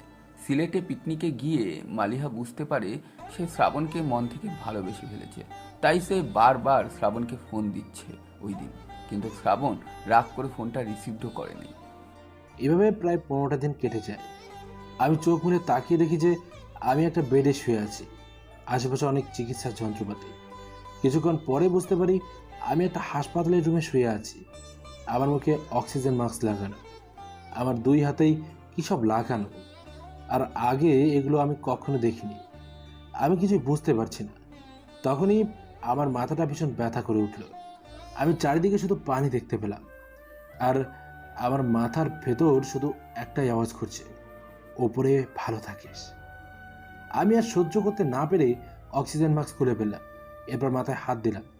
মাথায় হাত দিয়ে দেখি ব্যান্ডেজ করা। আমি যন্ত্রণায় জোরে চিল্লাতে লাগলাম, কে আমি? আমার নামই বা কে? আর আমি এখানে কেন? কি হয়েছিল আমার সাথে? এগুলো ভাবতে লাগলাম, আর আরও জোরে মাথা ব্যথা করতে লাগলো। আমার চিল্লানি শুনে নার্স, ডাক্তার সকলেই একসাথে ছুটে এলো, আর তাদের সাথে একজন মহিলা এবং একজন পুরুষ ছিল। আমি তাদেরকে দেখতে পেয়ে বললাম, আমি কে? আর আপনারা কারা? আমি এখানে কেন? এগুলো বলেই আমি আমার জ্ঞান হারিয়ে ফেললাম। ডাক্তার শ্রাবণকে একটা ইঞ্জেকশন পুশ করে দিল এবং নার্সকে খেয়াল রাখতে বলল। আপনারা দুজন আমার সাথে আসুন। এরপর শ্রাবণ যে পুরুষ আর মহিলাকে দেখতে পেয়েছিল তারা ডাক্তারের সাথে কেবিনে চলে গেল। আপনারা দাঁড়িয়ে না থেকে চেয়ারে বসুন। ডাক্তার, ওর কি হয়েছে? ও এমন করতেছিল কেন? দেখুন, আপনারা শান্ত হন। আমি মনে মনে যেই ভয়টা পেয়েছিলাম সেটাই হয়েছে। ওর মাথায় আঘাত পাওয়ার কারণে ও সব কিছু ভুলে গিয়েছে। মানে আমি বলতে চাইছি ছেলেটা ওর সমস্ত অতীত ভুলে গিয়েছে। তাহলে এখন কি হবে? দেখুন, এখন আর ভয়ের কিছু নেই, তবে ওর পুরনো স্মৃতি কবে মনে পড়বে এটা আমার পক্ষে বলা সম্ভব না। এখন আপনারা ঠিক করুন, ওকে আপনারা কিভাবে পেয়েছেন সেটা বলবেন নাকি সব কিছু লুকিয়ে রাখবেন, এটা সম্পূর্ণ আপনাদের ব্যাপার। আমি ওকে কিছু বলবো না, আমাদের কোনো ছেলে মেয়ে নেই। আমি ওকে আমার ছেলে বলে পরিচয় দেব। তবে একটা জিনিস মাথায় রাখবেন, যে কোনো সময় ওর স্মৃতি ফিরে পেতে পারে। সেটা পরে দেখা যাবে। আচ্ছা ডাক্তার সাহেব, আমরা কখন ওকে বাসায় নিয়ে যেতে পারবো? এখন সব কিছু ঠিক হয়ে গেছে, তবে 2 দিন পরে বাসায় নিয়ে যেতে পারবেন। এরপর তারা ডাক্তারের রুম থেকে বেরিয়ে আসে। আপনারা হয়তো বুঝছেন না যে শ্রাবণ কি করে এখানে এলো, আর ওই বা বেঁচে গেল কিভাবে। আর এই দুইজনই বা কারা যারা শ্রাবণকে নিজের ছেলে বানাতে চায়? আসুন আমি খুলে বলছি। আনোয়ার আলী একজন জেলে। সে নদীতে মাছ ধরতে বেরোয়, আর তার স্ত্রী মনোয়ারা বেগম। একদিন আনোয়ার আলী নদীর তীর দিয়ে হেঁটে বাসায় যাচ্ছিল, তখনই সে একটা ছেলেকে নদীর তীরে পড়ে থাকতে দেখে। সে তাড়াতাড়ি সেখানে চলে যায় আর চেক করে দেখে যে ছেলেটা এখনও বেঁচে আছে। তাই সে আর দেরি না করে ছেলেটাকে হাসপাতালে নিয়ে যায়। আর এই ছেলেটাই হচ্ছে শ্রাবণ। সেই ঝর্ণার শেষ প্রান্তে ছিল একটা নদী। শ্রাবণ সেই নদীতে পাথরের সাথে ধাক্কা খেয়ে জ্ঞান হারিয়ে ফেলে এবং নদীর পানিতে গিয়ে পড়ে। এরপর ভাসতে ভাসতে এক পর্যায়ে নদীর তীরে চলে আসে, আর আনোয়ার আলী চোখ গিয়ে পড়ে। আনোয়ার আলী তার স্ত্রীকে সবটা খুলে বলে। আনোয়ার আলীর স্ত্রী শ্রাবণকে দেখতে হাসপাতালে যায়, আর শ্রাবণকে দেখেই তার ছেলের কথা মনে পড়ে যায় আর কান্না করে দেয়। আনোয়ার আলী এবং মনোয়ারা বেগমের একটা ছেলে ছিল শ্রাবণের বয়সে, কিন্তু করোনা ভাইরাসের আক্রমণে তাদের ছেলে নীল মারা যায়। আনোয়ার আলী একজন জেলে হলেও তার মোটামুটি অনেক সঞ্চয় ছিল, যার কারণে শ্রাবণের চিকিৎসা করতে তেমন একটা অসুবিধা হয়নি। প্রায় 1 সপ্তাহ পর শ্রাবণের জ্ঞান ফিরে এসেছে, কিন্তু আবার অজ্ঞান হয়ে যায়। ডাক্তার তাদেরকে চিন্তা করতে বারণ করেন। আর আজকে প্রায় 15 দিন পর শ্রাবণের জ্ঞান ফিরে, আর ডাক্তার তাদেরকে জানায় শ্রাবণের স্মৃতি চলে গিয়েছে। এটাই হচ্ছে মূল কাহিনী। আশা করি বুঝতে পেরেছেন। আমি কিছু জানি না। ওর যখন ঘুম ভেঙে যাবে আমি তখন ওকে আমার ছেলে বলেই পরিচয় দেব। কিন্তু ওর যেদিন সবকিছু মনে পড়বে তখন কি করব? তখন এটা তখন ভাবা যাবে। আমি একবার নিজের ছেলেকে হারিয়েছি, এইবার আর ওকে হারাতে চাই না। আচ্ছা ঠিক আছে, তোমার ইচ্ছা। সন্ধ্যার দিকে আমার ঘুম ভেঙে যায়। আমি চোখ মুড়ে তাকাই, এবার আর মাথা ব্যথা করছে না। তখনই আমি সামনে তাকিয়ে দেখি 2জন অচেনা মানুষ আমার সামনে দাঁড়িয়ে আছে। আমি তাদেরকে জিজ্ঞেস করি, আপনারা কারা আর আমি এখানে কেন? বাবা, আমাকে চিনতে পারতেছিস না? আমি তোর মা, আর এই যে তোর বাবা। মা, বাবা? কিন্তু আমি তো কিছুই মনে করতে পারছি না। তখনই আমার সামনে ডাক্তার আসে আর বলে, নীল, এখন তোমার কেমন লাগছে? মাথা ব্যথা আছে নাকি? এখন ভালো লাগছে, মাথা ব্যথা নেই। কিন্তু আপনি আমাকে নীল বলছেন কেন? নীলকে? আর আমি বা কে? তোমার নাম হচ্ছে নীল, আর তোমার একটা রোড অ্যাক্সিডেন্ট হয়েছিল।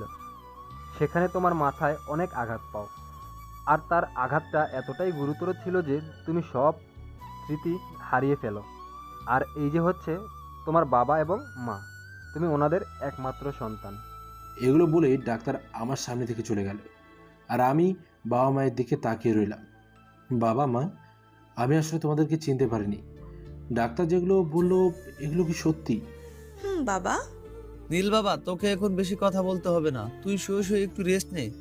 আমি আর তোর মা বাসায় গিয়ে তোর জন্য খাবার নিয়ে আসতেছি। অনেকদিন ধরে মুখ দিয়ে কিছু খাস না। আচ্ছা বাবা। এরপর বাবা আর মা আমার মাথায় হাত বুলিয়ে চলে গেল। আমি শুয়ে শুয়ে ভাবতে লাগলাম কি থেকে কি হয়ে গেল। কিছু মনে নেই, তবে আমার বাবা মা যে আমার কাছে আছে এটাই অনেক। রাতের বেলা বাবা আর মা আমার জন্য খাবার নিয়ে এলো। এইবার আমি বিছানায় উঠে বসলাম। এ কি বাবা, তুই উঠতেছিস কেন? মা, আমি একদম ঠিক আছি, তোমাকে চিন্তা করতে হবে না। এই দেখ, আমি তোর জন্য খাবার নিয়ে এসেছি, একবার হাঁ কর দেখি, আমি তোকে খাইয়ে দেই। আমি মায়ের দিকে তাকিয়ে রইলাম। এরপর মায়ের হাতের খাবার খেতে লাগলাম। আমাকে আবার খাওয়ানোর পরে বাবা বাসায় চলে গেল, আর আমার কাছে মা থেকে গেল। বাবা, তোর কি কিছু মনে পড়তেছে? না মা, আমার কিছুই মনে নেই, আর কিছু মনে করতে পারছি না। তুমি আর বাবা আমার কাছে আছো, তাহলে আর কিছু মনে না পড়লেই বা কি। তোর এই মাকে কোনোদিনও ভুলে যাবি না তো? কথা দে আমায়। মা তুমি কি যে বলো না, আমি তোমাকে ভুলে যাবো কেন? তুই আমাকে ছুঁয়ে কথা দে যে আমাকে কোনোদিনও ভুলে যাবি না। আচ্ছা কথা দিলাম তোমাকে কোনোদিনও ভুলে যাব না। এভাবে আমি আর মা অনেক রাত পর্যন্ত কথা বললাম, এরপর ঘুমিয়ে গেলাম। এভাবে 2 দিন কেটে গেল। আজকে আমাকে হসপিটাল থেকে ছেড়ে দেবে। বাবা হসপিটালে সব টাকা পয়সা মিটিয়ে দিয়ে আমাকে নিয়ে বাসার দিকে রওনা হলো। আমি গাড়িতে বসে বাবাকে জিজ্ঞেস করলাম, বাবা এটা কোন শহর? মানে আমি মনে করতে পারছি না যে আমার বাসা কোন শহরে। বাবা এসে উত্তর দিল, এটা হচ্ছে সিলেট শহর। তুমি ছোট থেকে এখানে বড় হয়েছো। এরপর আমরা একটা বাড়ির সামনে এসে নেমে গেলাম। বাড়িটা বেশ বড় না, তবে মধ্যবিত্তদের জন্য পারফেক্ট বাড়ি। মা এটা কাদের বাসা? এটাই তোর বাসা, এখন থেকে তুমি এখানেই থাকবে। আচ্ছা তাহলে চলো। এরপর মা আর বাবা আমাকে একটা রুম দেখিয়ে দিল।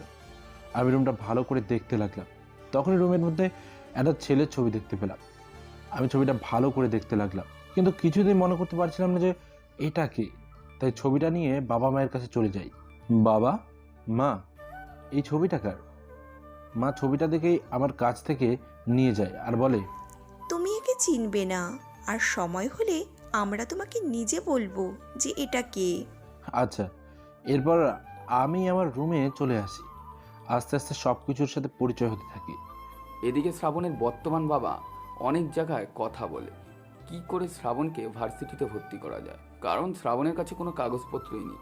অবশেষে আনোয়ার আলী তার বন্ধু মোশারফের সাথে কথা বলে সিলেটের একটা ভার্সিটিতে ভর্তি করে দেয়।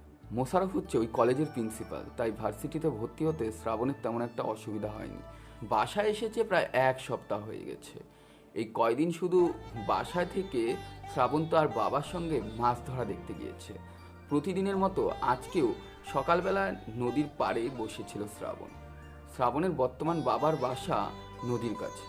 তখনই বাবা শ্রাবণের কাছে এসে বলে, নীল বাবা কি করো? কিছু না বাবা, নদীর ঢেউ দেখছি। নদীর ঢেউ দেখলে আমার মনে হয় এই ঢেউয়ের সাথে আমার গভীর কোনো সম্পর্ক আছে। এসব বাদ দাও, আমার সাথে চলো। আজকে আমরা শহরে যাব, আর সেখান থেকে তোমার জন্য কিছু কেনাকাটা করব। বাবা পরে করলেও তো হয়। না, আজকেই করতে হবে। কাল থেকে তুমি নতুন ভার্সিটিতে যাবে। আমি বাবাকে জিজ্ঞেস করলাম, ভার্সিটি মানে? এরপর বাবা যেটা বললো সেইটা শুনে আমি অনেক খুশি হয়ে গেলাম। আমি তোমাকে ভার্সিটিতে ভর্তি করে আছি, কাল থেকে তোমার ক্লাস শুরু হবে। ভার্সিটির কথা শুনে অনেক খুশি হলাম। আচ্ছা বাবা চলো তাহলে। এরপর আমি আর বাবা শহরের উদ্দেশ্যে বেরিয়ে গেলাম। আমার যেহেতু কিছু মনে নেই, তাই আমি বাবার সাথে সাথেই ছিলাম। বাবা আমার জন্য কয়েকটা শার্ট, প্যান্ট আর সাথে কিছু প্রয়োজনীয় জিনিস কিনলো। এরপর আমি আর বাবা বাসায় চলে এলাম। পরের দিন মা ঘুম থেকে তুলে দেয়। নীল বাবা, ঘুম থেকে ওঠ, আজকে না তোর ভার্সিটির প্রথম ক্লাস। মায়ের কথা শুনে আমি এক লাফে ঘুম থেকে উঠে পড়ি। এরপর আমি তাড়াতাড়ি করে রেডি হয়ে নিই। সকালের খাবার খেয়ে যখন ভার্সিটির জন্য বের হই, তখনই বাবা আমার সামনে আসে আর বলে, দেখেছো আমার ছেলেকে কেমন বাবু বাবু লাগছে? একদম ঠিক বলেছো। বাবা মা তোমরা কি শুরু করলে বলো তো? আচ্ছা তুই এবার বেরিয়ে পড়, না হলে ভার্সিটিতে দেরি হয়ে যাবে। আর হ্যাঁ, ভার্সিটিতে কিন্তু খারাপ ছেলে মেয়ে আছে, ওদের থেকে সবসময় দূরে দূরে থাকবি। আচ্ছা আমার মা। এরপর বাসা থেকে বেরিয়ে ভার্সিটির দিকে যেতে লাগলাম। ভার্সিটির সামনে এসে অনেক অবাক হয়ে যায়, কারণ ভার্সিটিটা অনেক বড়। আমি একটা হাসি দিয়ে ভার্সিটির ভেতরে ঢুকলাম। এরপর নিজের ক্লাস খুঁজে নিলাম। আমি নিজের সিটে বসেছিলাম, তখনই একটা ছেলে আমার পাশে এসে বসে আর বলে, তুমি কি নতুন? এর আগে তো তোমাকে কখনো দেখি নাই। হ্যাঁ হ্যাঁ আমি নতুন, কালকেই ভর্তি হয়েছি। ও আচ্ছা, আমি নাইম। আর তুমি? আমি নীল।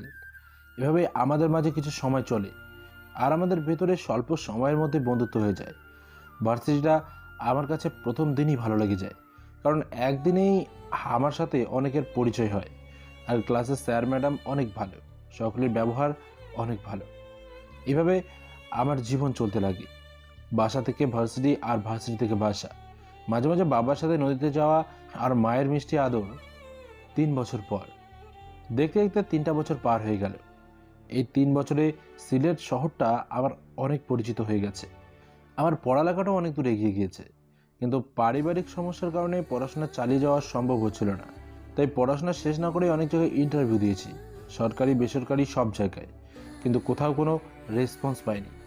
এদিকে বাবারও বয়স হয়ে গেছে, আমি তার ছেলে হয়েও তার জন্য কিছু করতে পারছিলাম না। নিজেকে শিক্ষিত বেকার ভাবতেই বুকের ভেতরটা কেঁপে ওঠে। যে বাবা আমাকে এত কষ্ট করিয়ে লেখাপড়া করিয়েছে, আজকে আমি তাদের জন্য কিছু করতে পারছি না। আমি মন খারাপ করে নিজের রুমে বসেছিলাম, তখনই আমার ফোনে একটা মেইল আসে। আমি মন খারাপ করে ফোনটা চেক করি, কিন্তু মেইলটা দেখে আমি অবাক হয়ে যাই, কারণ মেইলটা বাংলাদেশ সেনাবাহিনী থেকে এসেছে। আমি কিছুদিন আগেই সেনাবাহিনীতে দাঁড়িয়েছিলাম আর সব কিছুতে টিকেও যাই, কিন্তু এইসব লাইনে চাকরি পাওয়াটা অনেক কষ্টের ব্যাপার। তাই আমি এটা চিন্তা ছেড়ে দিয়েছিলাম। যখন দেখলাম মেলটা বাংলাদেশ সেনাবাহিনী থেকে এসেছে, তাই সেটা তাড়াতাড়ি ওপেন করলাম। আর ওপেন করেই আমি প্রচুর অবাক হই, কারণ আমার চাকরিটা হয়ে গেছে। আমি জোরে চিল্লিয়ে উঠলাম। আমার চিল্লানির আওয়াজ শুনে বাবা মা দুজনেই আমার রুমে চলে এলেন। শ্রাবণ, বাবা কি হয়েছে? এইভাবে চিল্লানি দিলি কেন? আমি বাবা মায়ের কাছে গেলাম, এরপর তাদের পা ছুঁয়ে সালাম করলাম। এ কি হয়েছে তোর? হঠাৎ করে সালাম করছিস কেন? বাবা মা আমার সেনাবাহিনীতে চাকরি হয়ে গেছে, এই যে দেখো তার ইমেল। আমার কথা শুনে বাবা মা দুজনেই হেসে ওঠে। মা আমার কপালে একটা চুমু দিয়ে বলল, দেখেছো, আমি বলেছিলাম না আমার ছেলে নিশ্চয়ই একটা না একটা চাকরি পেয়ে যাবে। আর আজকে হয়েছে। বাবা, কবে থেকে তোকে জয়েন করতে হবে? বাবা, কালকে আমাকে চট্টগ্রামের ভাটিয়ারিতে যেতে হবে। ওখানে গিয়ে আমাকে 3 বছরের প্রশিক্ষণ নিতে হবে। আমার এমন কথা শুনেই মা প্রথমেই না করে দেয়।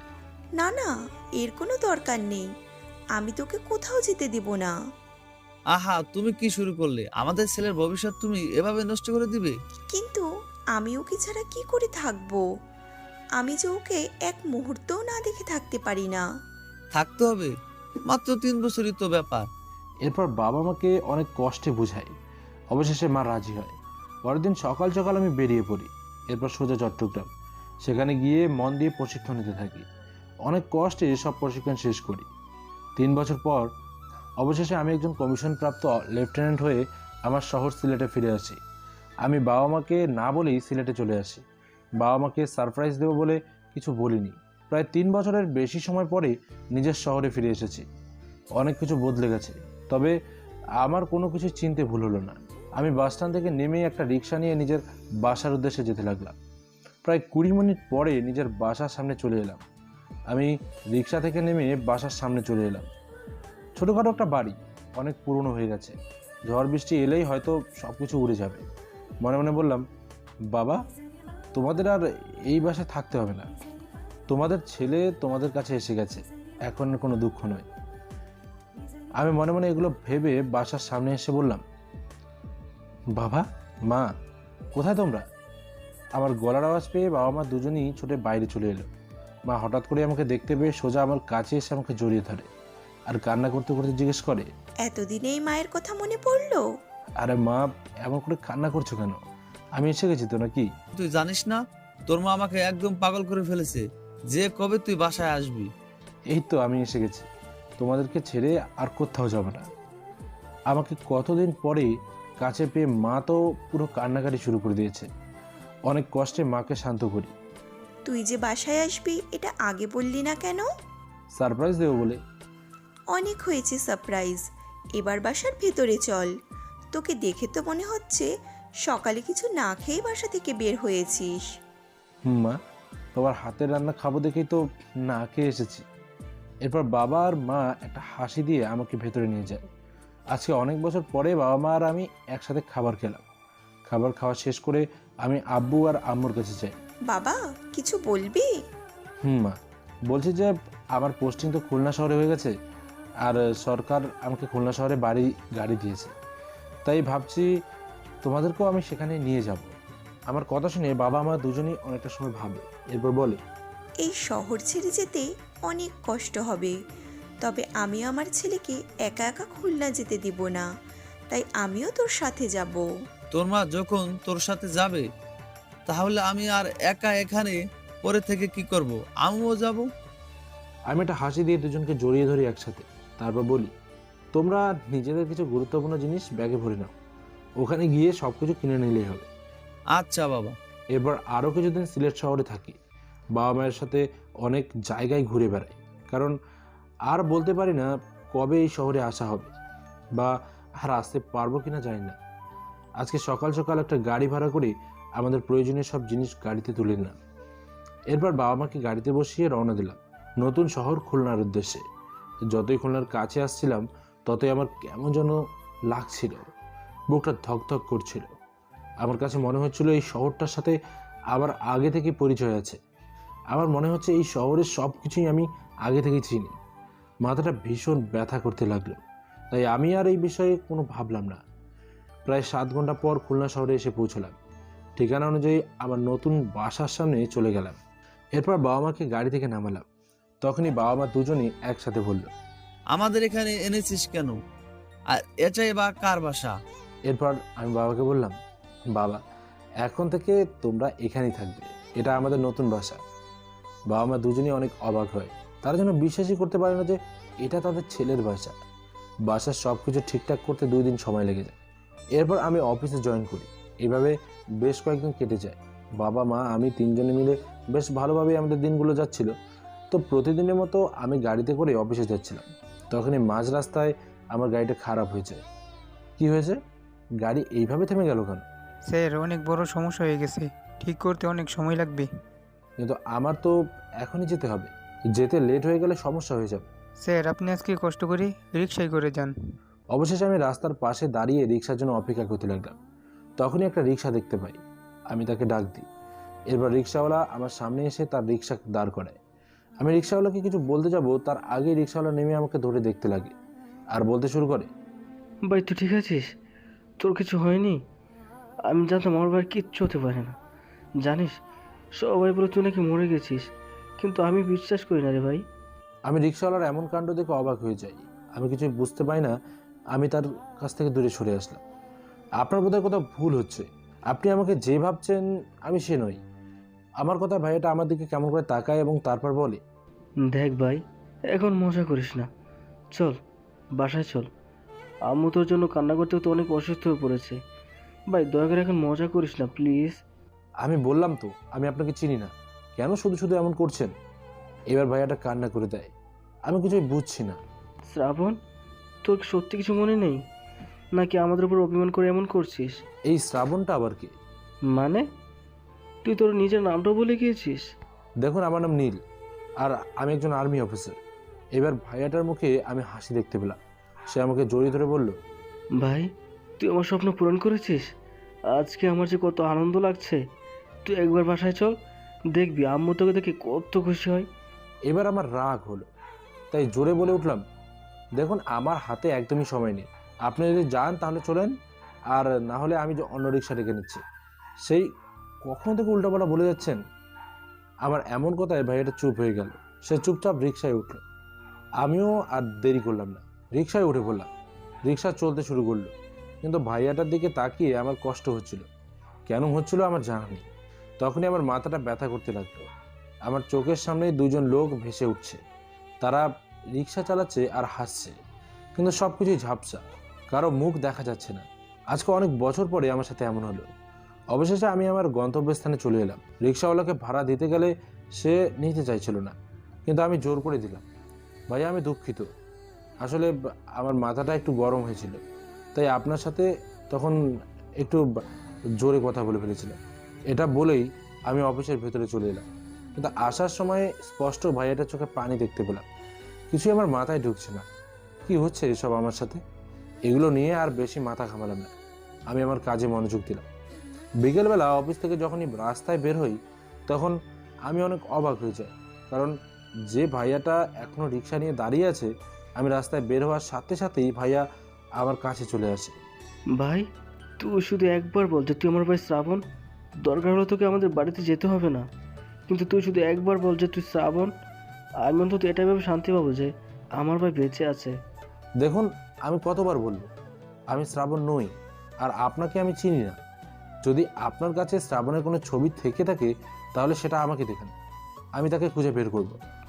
আমার কাছে তো কোনো ছবি নেই। তাহলে আমারও কিছু করার নেই। এটা বলেই আমি গাড়িতে উঠে বাসায় চলে আসি। আর সেই ভাইয়া রাস্তায় ওভাবেই দাঁড়িয়ে থাকে। আমি বাসায় এসে সোজা আম্মুর রুমে চলে যাই। আম্মু, আম্মু, কি হয়েছে? এইভাবে ডাকতেছিস কেন? আম্মু আজকে কোথা থেকে একটা লোক এসে বলছে আমি নাকি তার ভাই শ্রাবণ।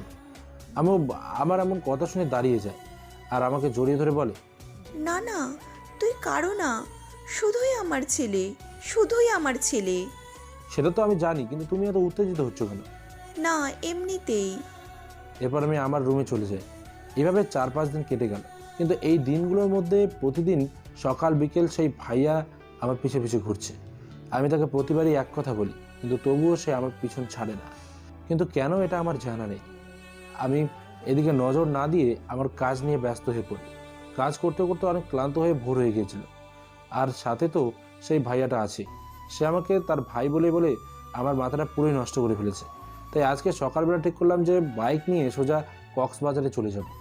ওখানে গিয়ে 2 দিন থাকলে মনটা ফ্রেশ হয়ে যাবে আর অফিসের একটা কাজও হয়ে যাবে। আব্বু আম্মুকে কথাটা জানিয়ে সকাল সকাল বেরিয়ে পড়ি কক্সবাজারের উদ্দেশ্যে। আমার সাথে আমার একটা বন্ধু ছিল, ওর নাম নোয়ামুল। দুপুরের দিকে আমি আর নোয়ামুল কক্সবাজারে গিয়ে পৌঁছাই। এরপর একটা রুম ভাড়া করে ফ্রেশ হয়ে নিলাম। রুমে বসে আর দেরি না করে সাঁতার কাটার জন্য রেডি হয়ে সমুদ্র পাড়ে চলে আসি। চল মামা, আজকে সেই মজা করতে হবে। মামা চলো। এরপর আমরা পানিতে নেমে যাই। কিন্তু পানিতে নামার পর আমার কেমন যেন লাগছিল। আমার মনে হচ্ছিল আমার কিছু মনে পড়ছে, সব কিছু ঝাপসা ঝাপসা। আমি দাঁড়িয়ে নিজেকে ঠিক করার চেষ্টা করছিলাম। তখনই নেয়াম আমার কাছে চলে আসে। আমাকে হাঁটু পানিতে দাঁড়িয়ে থাকতে দেখে ও মজা করে আমাকে ধাক্কা দেয় আর আমি নিচে পানিতে চলে যাই। আর তখনই আমার 5 বছরের আগের ঘটনা আমার চোখের সামনে ভেসে ওঠে। আমাকে যে ইমরুল আর রবিউল ঝর্ণার কাছে নিয়ে ধাক্কা দিয়ে নিচে ফেলে দেয়, সেটা আমার চোখের সামনে স্পষ্ট ভেসে ওঠে। এক মুহূর্তে আমার সব কিছু মনে পড়ে যায়। এরপর আমার প্রচণ্ড রকমের মাথা ব্যথা শুরু হয়ে যায় আর আমি পানির ভেতরে বসেই জ্ঞান হারিয়ে ফেলি। আর কিছু মনে নেই। যখন আমি চোখ মেলে তাকাই, আমি তখন নিজেকে হোটেলের রুমে আবিষ্কার করি। আমি এক লাফে বিছানা থেকে উঠে পড়ি। আমার সব কিছু মনে পড়ে গেছে। এর মানে এতদিন আমি আমার নিজের ভাইয়ের সাথে এত বাজে আচরণ করেছি। এখন নিজেই নিজেকে মারতে ইচ্ছে করছে। তখনই নোয়ামুল আমার কাছে চলে আসে আর বলে, নীল, তোর জ্ঞান ফিরেছে? শালা, তুই তো আমাকে মারার কেসে ফাঁসিয়ে দিয়েছিলি প্রায়। থ্যাঙ্কস ভাই। কিন্তু কেন? তোর কি হয়েছিল তখন? আমি নোয়ামুলের কথার কোনো উত্তর না দিয়ে আমার সব কিছু গুছিয়ে নিই, কারণ আমাকে এখনই খুলনা যেতে হবে। আমি না বোঝাই ভাইয়া আম্মুকে অনেক কষ্ট দিয়ে ফেলেছি, আর এক মুহূর্তের জন্য আমি এখানে থাকতে পারবো না। এ কি, তুই তোর ব্যাগ গুছিয়ে কোথায় চললি? বন্ধু, তুমি একাই এখানে মজা করতে থাকো, আমি তোমাকে পরে ফোন করে সব কিছু বলছি। এটা বলেই আমি রুম থেকে বেরিয়ে আসি। নোয়ামুলকে কিছু বলার সুযোগ দিন। খুলনা আস্তে আস্তে আমার সন্দেহ হয়ে যায়। প্রথমে ভেবেছিলাম একবার ভাইয়া আম্মুর কাছে যাই, কিন্তু পরে ভাবলাম আমার বর্তমান আব্বু আম্মু আমাকে এত ভালোবাসে, তারা আমাকে তাদের সন্তান বলে পরিচয় দিয়েছে। আজকে আমি যে একজন আর্মি অফিসার, সেটাও তাদের জন্য। তাই আমার উচিত আগে তাদের কাছে গিয়ে পারমিশন নিয়ে এরপর ভাইয়ার কাছে যাওয়া।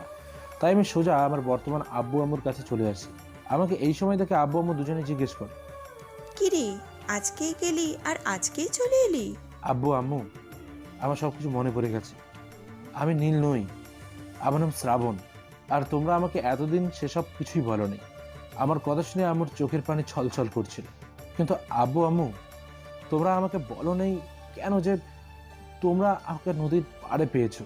কারণ আমি চাইনি যে তুই সবটা জেনে আমাদের থেকে দূরে চলে যা আর আমরা আবার আমাদের ছেলেকে হারিয়ে ফেলি। আমি আম্মুকে গিয়ে জড়িয়ে ধরে বলি, আম্মু, আমার প্রতি তোমার ভালোবাসার ভরসা নেই? তোমার কি মনে হয় আমি সবটা জেনে তোমাকে আব্বুকে ছেড়ে চলে যাব? বাবা, আমি তখন বুঝতে পারি নাই আমি যে তোকে পাওয়ার জন্য স্বার্থপর হয়ে গিয়েছিলাম। আমার চোখের পানি মুছে দিলাম আর বললাম, আব্বু, তুমি আম্মুকে নিয়ে ভেতরে যাও। আমি তোমাদের জন্য একটা জিনিস আনতে যাচ্ছি, যেটা দেখলে তোমরা দুজনেই খুশি হবে। আচ্ছা।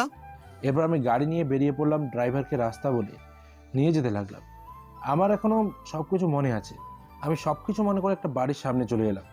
গাড়ি থেকে নেমে পড়লাম। বাড়িটা দেখে চোখ থেকে দুপোটা নোনা পানি গড়িয়ে পড়লো। কতই না স্মৃতি আছে আমার এই বাড়ির সাথে। আমি আর অপেক্ষা করে থাকতে পারলাম না। বাড়ির বাইরে থেকেই জোরে বলে উঠলাম, মা, মা। ভাইয়া আর মা দুজনেই রাতের বেলায় বাড়ির ভেতরে ছিল। মা আমার গলার আওয়াজ পেয়ে বাসার বাইরে ছুটে বেরিয়ে এলো, সাথে ভাইয়াও। মা অন্ধকারের ভেতরেও আমাকে চিনে ফেললো, সোজা আমার কাছে এসে আমাকে জড়িয়ে ধরলো। শ্রাবণ, বাবা আমার, তুই এসেছিস? আমি জানতাম তুই একদিন ঠিকই আসবি। তোর ভাইয়া ঠিকই বলেছে।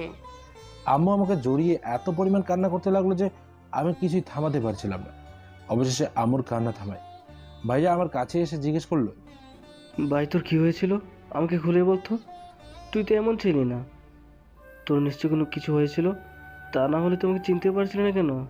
ভাইয়া তুমি আর আম্মু এখনই আমার সাথে চলো, আমার সাথে গেলে সবটা বুঝতে পেরে যাবে। কোথায় যাবো তোর সাথে? কথা না বলে চলো তো। এরপর ভাইয়া আর আম্মুকে গাড়িতে বসিয়ে সোজা আমার বাসায় চলে এলাম। গাড়ি থেকে নেমেই ভাইয়া জিজ্ঞেস করলো, ভাই এটা কার বাসা? আর আমাদেরকে এখানে নিয়ে এলি কেন? এটাই আজ থেকে আমাদের বাসা, আর কেন নিয়ে এসেছে সেটা ভেতরে গেলেই বুঝতে পারবে। এবার আমি দরজার সামনে এসে কলিং বেল বাজালাম। আম্মু এসে দরজা খুলে দিল। আম্মু আমার সাথে ভাইয়া আর মাকে দেখতে পেয়ে বুঝে গেল যে এরাই আমার মা আর ভাইয়া। ভাই এনারা দুজন কারা? ভাইয়া এনারাই এতদিন আমাকে তাদের সাথে রেখেছেন, আর আমি তাদেরকে আব্বু আম্মু বলে ডাকি। মানে বুঝলাম না। এরপর আমি আব্বু আর আম্মুকে সবটা খুলে বলতে লাগলাম। আব্বু আমাকে কিভাবে কোথায় পেয়েছে শুরু থেকে শেষ পর্যন্ত সব কিছু খুলে বলল। আপনাদেরকে যে আমি কীভাবে ধন্যবাদ দিব আমার জানা নেই।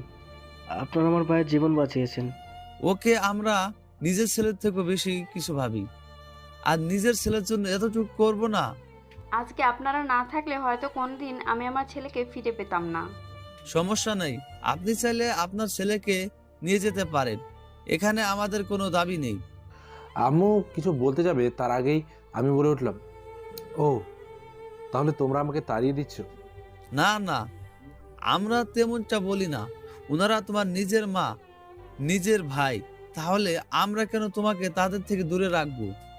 আমি তোমাদের কাছেও থাকবো আর তোমাদের কাছেও থাকবো। তাই আমি ঠিক করেছি এখন থেকে আমরা 5 জন মিলে একসাথে এই বাসায় থাকবো আর অনেক মজা করব।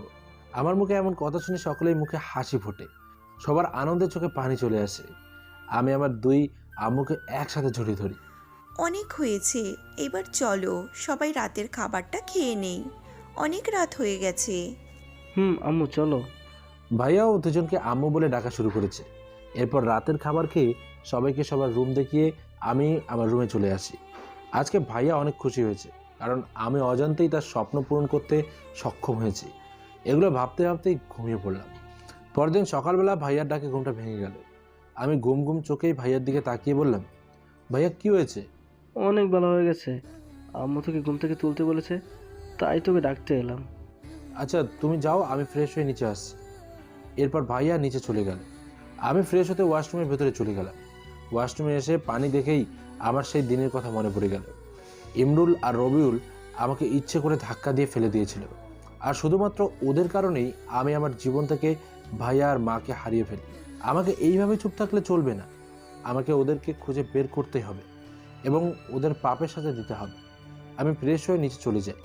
এরপর পরিবারের সবাই মিলে একসাথে সকলের খাবার খেয়ে নিই। আমি বাইরে বেরোতে যাব, তখনই ভাইয়া কাছে এসে বলে যে সে রিক্সা চালাতে যেতে চায়। আমি ভাইয়াকে অনেক কষ্টে বুঝাই যে তার আর কষ্ট করার দরকার নেই। অবশেষে ভাইয়াকে বুঝিয়ে আমি বাসা থেকে বের হই। বাসা থেকে বেরিয়ে সোজা অফিসে চলে যাই। সেখানে গিয়ে আমার সহকারী আদনানকে আমার কেবিনে ডেকে পাঠাই। জি স্যার বলেন। আমি আমার মোবাইল থেকে ইমরুল আর রবিউলের 2টো ছবি বের করে আদনানকে দিই। এরা দুজন কে স্যার? একজনের নাম ইমরুল আর অন্যজনের নাম রবিউল। আর আজ থেকে 6 বছর আগে আমাকে মারার চেষ্টা করে, কিন্তু আমার ভাগ্য ভালো হওয়ার কারণে আমি বেঁচে যাই। আমি এখন তাদেরকে শাস্তি দিতে চাই, কিন্তু আমার কাছে তো এর কোনো প্রমাণ নেই। এখন কি করা যায়? স্যার একটা উপায় আছে এদেরকে শাস্তি দেওয়ার। কি উপায়? স্যার এদেরকে কোনো একটা মিথ্যা কেসে ফাঁসিয়ে দিন, এরপর আপনি ওদের সামনে গিয়ে সবটা খুলে বলুন, এতে ওদেরও শাস্তি হবে আর আপনারও প্রতিশোধ নেওয়া হয়ে যাবে। ঠিক বলেছ।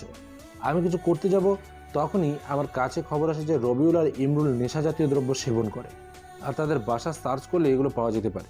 তাই আমি আর কষ্ট করলাম না, যেহেতু এটা আমার কাজের মধ্যে পড়ে না, তাই আমি পুলিশ নিয়ে ইমরুলের বাড়িতে যাই।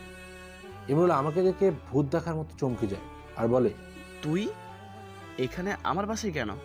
আর তুই বেঁচে আছিস কি করে? আমি রাগান্বিতভাবে বলে উঠি, এক্সকিউজ মি, আমি নীল, আর্মি অফিসার। আমাদের কাছে খবর আছে আপনার বাসায় ড্রাগস আছে। আমরা তারই তল্লাশি করতে এসেছি। এবার ইমরুলকে আর কিছু বলার সুযোগ না দিয়ে ওর বাসার তল্লাশি নিই। অনেক খোঁজার পরে নেশাজাতীয় দ্রব্য আমরা খুঁজে পাই। এরপর পুলিশ ইমরুলকে গ্রেপ্তার করে নিয়ে যায়। যাওয়ার সময় ইমরুল আমাকে অবাকভাবে তাকিয়ে দেখছিল। এরপর একইভাবে আমি পুলিশ নিয়ে রবিউলের বাসায় যাই। সেখানে গিয়েও আমি রবিউলকে গ্রেপ্তার করিয়ে দিই। আমি থানার ভেতরে রবিউল আর ইমরুলের সাথে দেখা করতে যাই। আমাকে দেখে ইমরুল আর রবিউল জেলের ভেতর থেকে দেখতে লাগে। আমি একটা হাসি দিয়ে বলি, মনে পড়ে সেই দিনের কথা, যেদিন তোরা আমাকে ধাক্কা দিয়ে নিচে ফেলে দিয়েছিলি? এর মানে তুই শ্রাবণ? ভাই, তুই কি করে আর্মি অফিসার হইলি আর বেঁচেই বা গেলি কিভাবে? সবটাই কপাল। আজকে যে তোরা জেলে আছিস এই সম্পূর্ণটাই আমার কারণে। তোদের কর্মকাণ্ডের জন্য 4 বছরের জেল তো পাক্কা। এই 4 বছর তোরা বুঝতে পারবি লাইফ আসলে কী জিনিস, আর কষ্ট কত প্রকার ও কী কী। ভাই, আমাদের মাফ করে দে প্লিজ, আমাদের ছেড়ে দে। ভালো থাকিস ভেতরে। এটা বলেই আমি জেল থেকে বেরিয়ে এলাম। এরপর গাড়ি থেকে সোজা মালিহাদের বাসার সামনে এসে দাঁড়ালাম, কারণ সকলকে সকলের শাস্তি দিয়ে দিয়েছি। এবার বাকি আছে শুধু মালিহা। ওকে ওর প্রাপ্ত শাস্তি দিতে ওদের বাসায় চলে এসেছি। আমি দরজার সামনে এসে কলিং বেল বাজাই। এরপর মালিহার বাবা এসে দরজা খুলে দেয়। আঙ্কেল, মালিহা বাসায় আছে? আঙ্কেল আমার দিকে বেশ কিছুক্ষণ তাকিয়ে রইল, তারপর বলল, আমার সাথে ভেতরে এসো। আমি আঙ্কেলের সাথে ভেতরে গেলাম, কিন্তু ভেতরে গিয়ে অবাক হয়ে যাই, কারণ মালিহা ঠিকই বাসার ভেতরে ছিল, কিন্তু মাথার সব চুল এলোমেলো ছিল, চোখের নিচে কালো দাগ পড়ে গিয়েছে, আর এদিক ওদিক তাকিয়ে একটা কথাই বলে চলেছে শুধু, শ্রাবণ, শ্রাবণ, শ্রাবণ, আমি তোমাকে মারতে চাইনি, আমি যে তোমাকে ভালোবেসে ফেলেছি শ্রাবণ। আমি মালিহার এমন পরিস্থিতি আর দেখতে পারলাম না, চোখ দিয়ে পানি বেরিয়ে এলো। আমি আঙ্কেলকে জিজ্ঞেস করলাম, আঙ্কেল এগুলো কি করে হলো? আঙ্কেল চোখের পানি ফেলে বলল, ও সিলেট ঘুরতে গিয়েছিল, আর সেখান থেকে আসার পর থেকেই এমন হয়ে গিয়েছে। আমি ওর কাছ থেকে জানতে পেরেছিলাম যে ও নাকি শ্রাবণ নামের কাউকে ভালোবাসে, আর ও নিজেই নাকি তাকে মারার প্ল্যান করে, কিন্তু পরে ও ওর ভুল বুঝতে পারে, তাই ওই দিন ফোন করে শ্রাবণকে, কিন্তু শ্রাবণ ফোন ধরে না, আর ওই সময় শ্রাবণ মারা যায়। আমার একটা মাত্র মেয়ে, সেও কোনো একটা ছেলের কারণে এমন হয়ে গেল। এখন আমি কি করব? আমি কি বলবো বুঝতে পারি না। আমি আঙ্কেলকে আমার পরিচয় দিই। আঙ্কেল আমাকে ধরে কান্না করে দেয়। আমি বুঝতে পেরে যাই যে মালিহা আমার সাথে নাটক করলেও ও নিজের অজান্তে আমাকে ভালোবেসে ফেলে, আর আজকে তার কারণে এমন হয়ে যায়। আঙ্কেল, আমি মালিহাকে নিয়ে দেশের বাইরে গিয়ে চিকিৎসা করতে চাই। আমার বিশ্বাসও ঠিক হয়ে যাবে। বাবা, আমি অনেক চেষ্টা করেছি, কিন্তু আইনের সাথে আমি পেরে উঠি নাই। তাহলে তুমি কি করে? আঙ্কেল, আমি একজন আর্মি অফিসার, আর আমরা এইসব বিষয়ে সর্বোচ্চ সুযোগ পেয়ে থাকি। এরপর সকলের অনুমতি নিয়ে আমি মালিহাকে নিয়ে দেশের বাইরে অস্ট্রেলিয়া চলে যাই। সেখানে গিয়ে দীর্ঘ 3 মাস মালিহার চিকিৎসা চলে। অবশেষে মালিহা সম্পূর্ণ ঠিক হয়ে যায়, কিন্তু ওর বেশিরভাগ স্মৃতি ভুলে যায়, কিন্তু আমাকে ভুলে যায়নি। আমি মালিহাকে নিয়ে দেশে ফিরে আসি। এরপর ভাইয়াকে বিয়েটা করিয়ে দিয়ে আমি নিজেও মালিহাকে বিয়ে করে নিই, আর এইভাবে শেষ হয় অবহেলিত ছেলেটির গল্প।